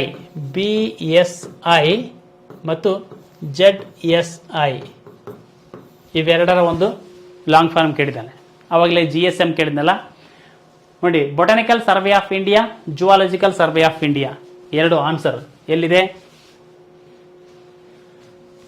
the botanical survey of India, zoological survey of India. Answer A is the right answer. ನಿಮಗೆಲ್ಲ ಗೊತ್ತಿದೆ, ಇದ್ರ ಬಗ್ಗೆ ಸ್ವಲ್ಪ ನೋಡ್ಕೊಳ್ಳಿ. ಬೊಟಾನಿಕಲ್ ಸರ್ವೆ ಆಫ್ ಇಂಡಿಯಾ ಮತ್ತೆ ಜುವಾಲಜಿಕಲ್ ಸರ್ವೆ ಆಫ್ ಇಂಡಿಯಾ. 25ನೇ ಕ್ವಶನ್. ಕೆಳಗಿನವುಗಳಲ್ಲಿ POP ಯಾವುದು ಅಂತ ಕೇಳ್ತಾನೆ. ನಾನು ಸಾಕಷ್ಟು ಸರಿ ಹೇಳಿದ್ದೆ ನಿಮಗೆ. POP ಅಂದರೆ ಪ್ಲಾಸ್ಟರ್ ಆಫ್ ಪ್ಯಾರಿಸ್ ಯಾವುದು? ನೋಡಿ, ಯಾರಿಗನ ಕೈ ಮುರಿತಂದ್ರೆ, ಕಾಲು ಮುರಿತಪ್ಪ ಅಂದ್ರೆ ಆ ಕಾಲು ಸ್ಟ್ರೇಟ್ ಆಗಿರ್ಲಿ, ಕೈ ಸ್ಟ್ರೇಟ್ ಆಗಿರ್ಲಿ ಅಂತ ಕೊಂಡು ಒಂದು ಕಟ್ ಹಾಕಿರ್ತಾರೆ. ವೈಟ್ ಸಿಮೆಂಟ್ ಅಂತ ಹೇಳೋ ಲೆಕ್ಕದಲ್ಲಿ ಅಂತ ಅಂತೀವಿ. ಬಟ್ ವೈಟ್ ಸಿಮೆಂಟ್ ಅಲ್ಲ, ಅದು ಆ ಥರ ಇರ್ತದೆ. ವೈಟ್ ಸಿಮೆಂಟ್ ಥರ ಏನಪ್ಪ ಅಂದ್ರೆ ಗಟ್ಟಿ ಆಗಿಬಿಡ್ತದೆ. ಅದಕ್ಕೆ ಪ್ಲಾಸ್ಟರ್ ಆಫ್ ಪ್ಯಾರಿಸ್ ಅಂತ ಕರಿತೀವಿ. ನೋಡಿ, ಪ್ಲಾಸ್ಟರ್ ಆಫ್ ಪ್ಯಾರಿಸ್ ಯಾವುದು ಅಂದರೆ ಕ್ಯಾಲ್ಸಿಯಂ ಸಲ್ಫೇಟ್ ಪ್ಲಸ್ 2H2O. ಇದಕ್ಕೆ ನಾವೇನಂತ ಕರಿತೀವಿ? ಜಿಪ್ಸಮ್ ಅಂತ ಕರಿತೀವಿ. ಜಿಪ್ಸಮ್. ಈ ಜಿಪ್ಸಮ್ ಏನಪ್ಪ ಅಂದರೆ ಹೈಡ್ರೇಟೆಡ್ ಜಿಪ್ಸಮ್ ಅಂತಲೂ ಕರಿತೀವಿ. ಇದನ್ನು ಹೈಡ್ರೇಟೆಡ್ ಜಿಪ್ಸಮ್ ಅಂತಲೂ ಕರಿತೀವಿ. ಇದರಲ್ಲಿ ಏನಂದರೆ ಅರ್ಧ ನೀರಿನ ತೆಗೆದುಬಿಟ್ರೆ, ಅಂದರೆ 1/2 ನೀರಿನ ಅಣು ತೆಗೆದುಬಿಟ್ರೆ ಅಲ್ಲಿ ಏನು ಉಳಿತದೆ? ಬರೀ H2O ಉಳಿತದೆ. ಅದಕ್ಕೆ ನಾವೇನಂತ ಕರಿತೀವಿ? ಇದಕ್ಕೆ ಹೆಮಿಹೈಡ್ರೇಟೆಡ್ ಜಿಪ್ಸಮ್ ಅಂದ್ರೂ ಅಷ್ಟೇ, ನಿಮಗೆ ಪ್ಲಾಸ್ಟರ್ ಆಫ್ ಪ್ಯಾರಿಸ್ ಅಂತಂದ್ರು ಅಷ್ಟೇ. ಪ್ಲಾಸ್ಟರ್ ಆಫ್ ಪ್ಯಾರಿಸ್ ಇದ್ರ ಏನಪ್ಪ ಅಂದರೆ ಕ್ಯಾಲ್ಸಿಯಂ ಸಲ್ಫೇಸ್ H2O. ಇದು right answer. Calcium sulphate 2H2O, this is gypsum. ಇದು gypsum, most important. So this is the right answer. ಕೆಲವೊಂದು ಇಲ್ಲಿ ಇಂಪಾರ್ಟೆಂಟ್ ಕೆಮಿಕಲ್ಸ್ ಇದಾವೆ, ಅದು ನಿಮ್ಗೆ ಗೊತ್ತಿರಬೇಕು. ಪ್ಲಾಸ್ಟರ್ ಆಫ್ ಪ್ಯಾರಿಸ್ ಅಂದರೆ ಇವೆ ಅಂತಲ್ಲ, ಬಟ್ ಅವು ನೀವು ಈಗ ಮ್ಯಾಚ್ ಮಾಡಬೇಕು. ಪ್ಲಾಸ್ಟರ್ ಆಫ್ ಪ್ಯಾರಿಸ್ ಇದೆ, ಜಿಪ್ಸಮ್ ಇದೆ, ಬ್ಲೀಚಿಂಗ್ ಪೌಡರ್ ಇದೆ, ಸ್ಲೇಕ್ಡ್ ಲೈಮ್ ಇದೆ. ಸೊ ಮ್ಯಾಚ್ ಮಾಡಿ ನೋಡಮ್ಮ. ಯಾವುದಕ್ಕೆ ಮ್ಯಾಚ್ ಮಾಡ್ತೀರಾ? ಪ್ಲಾಸ್ಟರ್ ಆಫ್ ಪ್ಯಾರಿಸ್ ಎಲ್ಲಿದೆ? ಕ್ಯಾಲ್ಸಿಯಂ ಸಲ್ಫೇಟ್ H2O ಎಲ್ಲಿದೆ? ಎಸ್, ಇಲ್ಲಿದೆ. Calcium sulphate H2O. Gypsum calcium sulphate 2H2O ಇಲ್ಲಿದೆ. ಬ್ಲೀಚಿಂಗ್ ಪೌಡರ್ ಕ್ಯಾಲ್ಸಿಯಂ ಆಕ್ಸಿಕ್ಲೋರೈಡ್ ಅಥವಾ ಕ್ಯಾಲ್ಸಿಯಂ ಹೈಪೋಕ್ಲೋರೈಡ್ ಎಲ್ಲಿದೆ? ಬ್ಲೀಚಿಂಗ್ ಪೌಡರ್ ಇದು. ಸ್ಲೇಕ್ಡ್ ಲೈಮ್ ಕ್ಯಾಲ್ಸಿಯಂ ಹೈಡ್ರಾಕ್ಸೈಡ್, ಸುಣ್ಣದ ತಿಳಿ ನೀರು. ನೀರಿನಲ್ಲಿ ಸುಣ್ಣ ಹಾಕಿಬಿಟ್ರೆ ಸುಣ್ಣದ ತಿಳಿ ನೀರು ಆಗ್ತದೆ. ನೀರಿನಲ್ಲಿ ಸುಣ್ಣ ಹಾಕಿದ ತಕ್ಷಣ ಯಾವ ಗ್ಯಾಸ್ ಬಿಡುಗಡೆ ಆಗ್ತದೆ ಅಂತ ಕೇಳ್ತಾನೆ. ಅಲ್ಲಿ ನೀವು ಹೇಳ್ಬೇಕು ಯಾವ ಗ್ಯಾಸ್ ಬಿಡುಗಡೆ ಆಗ್ತದೆ. ಅಲ್ಲಿ ಹೈಡ್ರೋಜನ್ ಗ್ಯಾಸ್ ಬಿಡುಗಡೆ ಆಗ್ತದೆ. Important, hydrogen gas.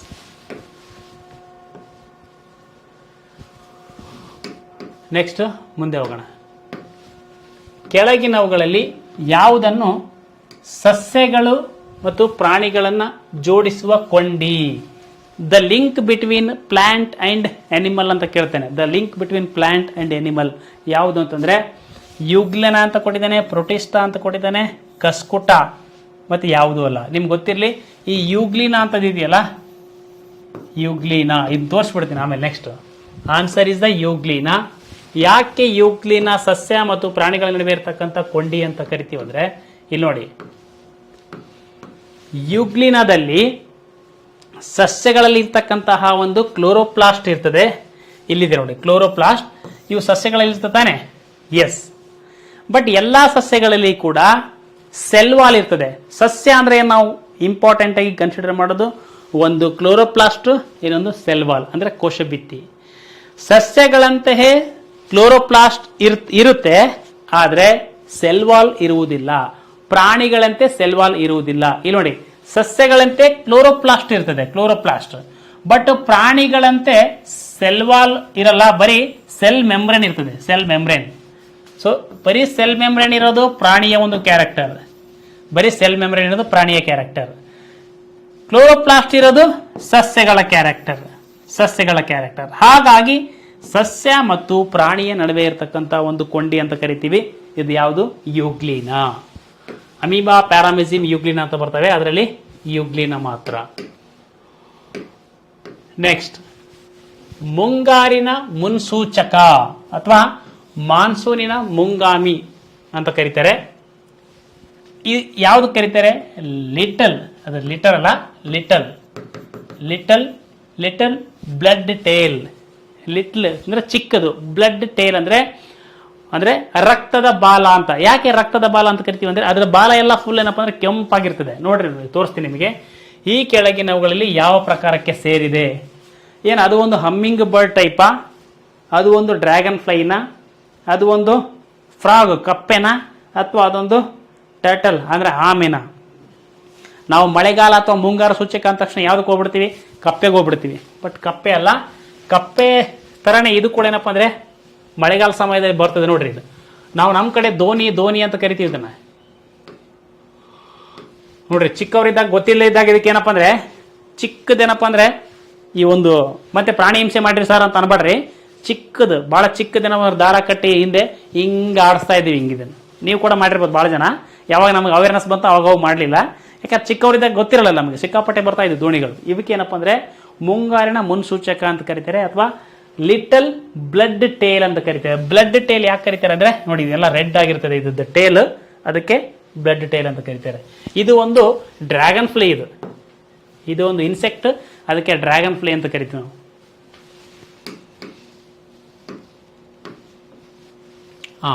ಟಿಯಾಂಜೋ 2 ಒಂದು ಬಾಹ್ಯಾಕಾಶ ನೌಕೆ. ಇದು ಯಾವ ದೇಶಕ್ಕೆ ಸೇರಿದೆ? ನೋಡ್ರಿ, ಅವಾಗಿದು ಯಾವಾಗ ಸ್ವಲ್ಪ ಹಳೆ ಕರೆಂಟ್ ಅಫೇರ್ಸು. ಇದೇನಪ್ಪ ಅಂದ್ರೆ ಇದು ಆ ಒಂದು ಚೀನಾ ದೇಶದ ಒಂದು ಪ್ರೈವೇಟ್ ಕಂಪನಿಯ ಒಂದು ಲಿಕ್ವಿಡ್ ಪ್ರೊಫೈಲ್ ಯೂಸ್ ಮಾಡಿ ಬಳಸಿರ್ತಕ್ಕಂಥ ಒಂದು ಮೊದಲ ಸ್ಪೇಸ್ ಕ್ರಾಫ್ಟ್ ಆಗಿರೋದ್ರಿಂದ ಇದನ್ನ ಕೇಳಿದ್ದಾರೆ. ಯಾವುದು? ಟಿಯಾಂಜೋ 2 ಅಂತಕ್ಕಂಥದ್ದು. ಈಗ ಇದು ಯಾವುದು? ಚೀನಾ ದೇಶದ್ದು. ಆನ್ಸರ್ ಚೀನಾದ. ಈಗ ಇನ್ನೊಂದು ಚೀನಾ ದೇಶದ್ದೇ ನಾನು ನಿಮಗೆ ಐರ್ ಅಕಾಡೆಮಿ ಕಮ್ಯುನಿಟಿ ಬಾಕ್ಸ್ ಅಲ್ಲಿ ಹಾಕಿದ್ದೆ. ಜಕ್ವೆ 2 ಅಂತಕ್ಕಂಥದ್ದು ಮೋಸ್ಟ್ ಇಂಪಾರ್ಟೆಂಟ್. ಈಗ ನೆಕ್ಸ್ಟ್ ನಿಮ್ಮ ಎಕ್ಸಾಮ್ ಬರೋದು ಯಾವುದದು? HK ಎಕ್ಸಾಮ್, ಸಿವಿಲ್ PC ಆಗಿರಲಿ ಅಥವಾ ಮುಂಬರ್ತಕ್ಕಂಥ ಎಕ್ಸಾಮ್ಸ್ ಆಗಿರಲಿ, ಅದೇ ಚೀನಾದೇ ಜಕ್ವೆ 2 ಅಂತಕ್ಕಂಥ ಒಂದು ಸ್ಪೇಸ್ ಕ್ರಾಫ್ಟ್ ಬಹಳ ಇಂಪಾರ್ಟೆಂಟ್. ಯಾಕೆಂದ್ರೆ ಇದು ವರ್ಲ್ಡ್ಸ್ ಅಲ್ಲೇ ಫಸ್ಟ್ ಟೈಮ್ ಮೀಥೇನನ್ನು ಬಳಸ್ಕೊಂಡು ಮೀಥೇನನ್ನ ಫ್ಯೂಲ್ ಆಗಿ ಬಳಸ್ಕೊಂಡು ಉಡಾವಣೆ ಮಾಡಿರ್ತಕ್ಕಂಥ, ಕಳಿಸಿರ್ತಕ್ಕಂಥ ಒಂದು ಸ್ಪೇಸ್ ಕ್ರಾಫ್ಟ್ ಅಥವಾ ಬಾಹ್ಯಾಕಾಶ ನೌಕೆ ಆಗಿರ್ತದೆ. ಯಾವುದು? ಜಕ್ವೆ 2. ಇದು ಬಹಳ ಇಂಪಾರ್ಟೆಂಟ್. ಜಕ್ವೆ 2 ಇದು ಮೀಥೇನ್ ಬಗ್ಗೆ ಕೇಳ್ಬೋದು, ಅಥವಾ ಜಕ್ವೆ ಬಗ್ಗೆ ಕೇಳ್ಬೋದು, ಅಥವಾ ಆ ಕಂಟ್ರಿ ಕೇಳ್ಬೋದು. ಅದು ಕೂಡ ಚೀನಾನೇ. ಇಂಪಾರ್ಟೆಂಟ್, ಗೊತ್ತಿರಲಿ. ಇದು ಕೂಡ ಚೀನಾದ ಒಂದು ಪ್ರೈವೇಟ್ ಕಂಪನಿನೇ. 28 ಏನಿದೆ?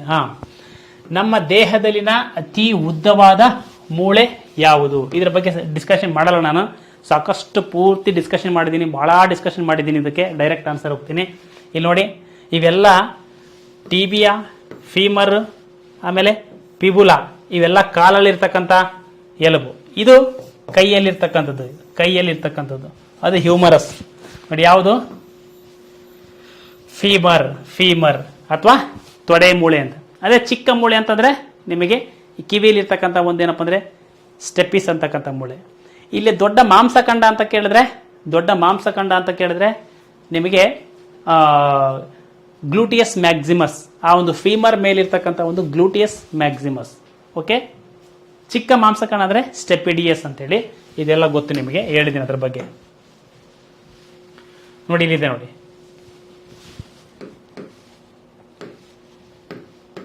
ಇದೇ ಫೀಮರ್, ಇಲ್ಲಿದೆಯಲ್ಲ ಇದೇ ಫೀಮರ್.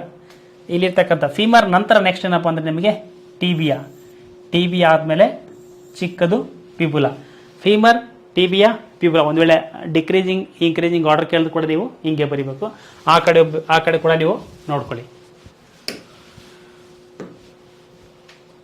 Last question.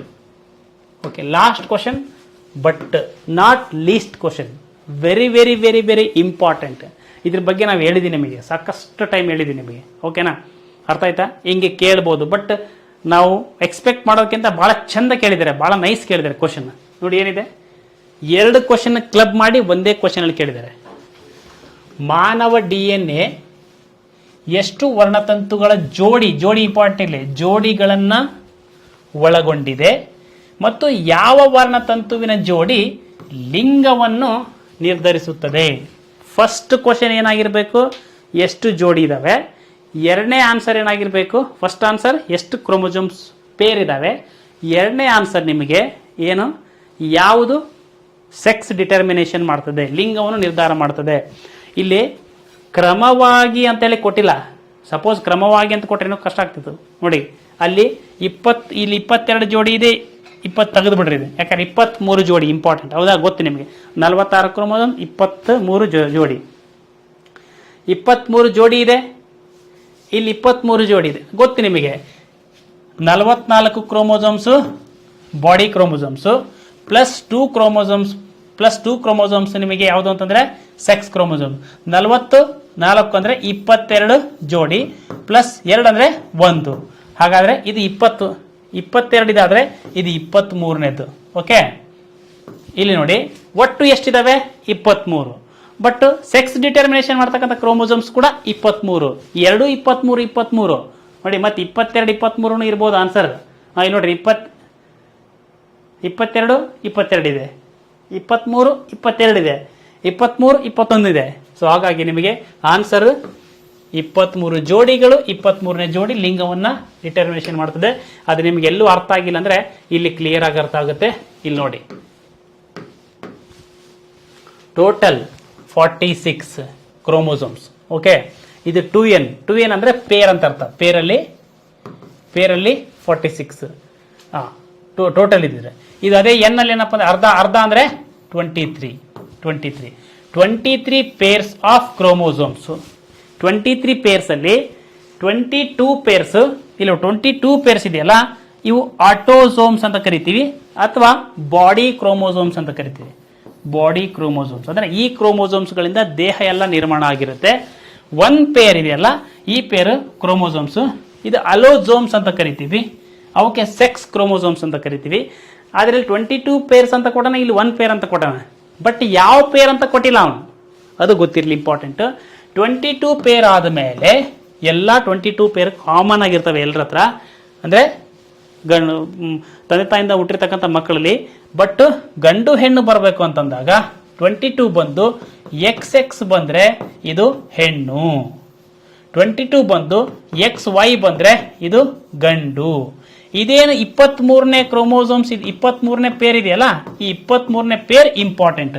23ನೇ ಪೇರು ಸೆಕ್ಸ್ ಅನ್ನ ಡಿಟರ್ಮಿನೇಷನ್ ಮಾಡುತ್ತೆ. ಒಟ್ಟು ಇರ್ತಕ್ಕಂಥದ್ದು 23. ಹಾಗಾಗಿ ಒಟ್ಟು ಇರ್ತಕ್ಕಂಥದ್ದು 23, ಲಿಂಗ ನಿರ್ಧಾರ ಮಾಡ್ತಕ್ಕಂಥದ್ದು ಕೂಡ 23. ಇಷ್ಟು ತಿಳ್ಕೊಳ್ಬೇಕು, ಅದಕ್ಕೆ ರೈಟ್ ಆನ್ಸರ್. ಓಕೆ, ಅಲ್ಲೇ ಕೂಡ ಇದೆ. Yes, okay. ಇಲ್ಲಿವರೆಗೂ ಸುಮಾರು ಮೊನ್ನೆ 10ನೇ ತಾರೀಕಲ್ಲಿ ನಡೆದಿರ್ತಕ್ಕಂತಹ ಒಂದು 30 ಕ್ವಶನ್ಸನ್ನು, ಸೈನ್ಸಿಗೆ ಸಂಬಂಧಪಟ್ಟಿರ್ತಕ್ಕಂಥ ಟಾಪ್ ಮೋಸ್ಟ್ ಕ್ವಶನ್ಸನ್ನು ಡಿಸ್ಕಷನ್ ಮಾಡಿರ್ತೀವಿ, ಗೊತ್ತಿರಲಿ. ಸೊ ಇದರಲ್ಲಿ ಸ್ವಲ್ಪ ಮೊದಲ ಕ್ಲಾಸಿಗೆ ಈ ಕ್ಲಾಸಿಗೆ ಸ್ವಲ್ಪ ಏನಾದರೂ ವೇರಿಯೇಷನ್ಸ್ ಆದರೆ ಕ್ಷಮೆ ಇರಲಿ. ಯಾಕಂದ್ರೆ ಸ್ವಲ್ಪ ಹುಷಾರಿಲ್ಲದೆ ಇರತಕ್ಕಂಥ ಎಫೆಕ್ಟ್ ನಾರ್ಮಲ್ ಆಗಿ ಇದ್ದೇ ಇರ್ತದೆ. ಮೊದಲಷ್ಟು ಒಂದೇ ಸಾರಿಗೆ ಡಕ್ಕಣ ಬರಲ್ಲ, ಅಂದರೆ ಸರನಾಗೆ ಸ್ವಲ್ಪ ಟೈಮ್ ಹಿಡಿತದೆ. ಒಂದು ಕ್ಲಾಸ್ 2 ಕ್ಲಾಸ್ ಮತ್ತೆ ಏನೋ ಸ್ವಲ್ಪ ಅದೇ ಕ್ಲಾಸಿಗೆ ಬರೋಣಂತೆ. ಸೊ ಆದಷ್ಟು ಸ್ವಲ್ಪ ಏನಾದರೂ ಹೆಚ್ಚು ಕಡಿಮೆ ಇದ್ದರೆ ಕ್ಷಮೆ ಇರಲಿ, ಮತ್ತು ಅಡ್ಜಸ್ಟ್ ಮಾಡ್ಕೊಳ್ಳಿ. ಓಕೆ, ಇಷ್ಟು ಹೇಳ್ತಾ ಈ ಒಂದು ಕ್ಲಾಸ್ ಇಲ್ಲಿಗೆ ಎಂಡ್ ಮಾಡೋಣ. ಜೈ ಹಿಂದ್ ಸ್ನೇಹಿತರೆ, ಎಲ್ಲರೂ ಆರಾಮಾಗಿರ್ರಿ, ನಗ್ನಾಗ್ತಾ ಇರ್ರಿ, ಖುಷಿಯಾಗಿರ್ರಿ, ಓದ್ರಿ ಮೊದಲು.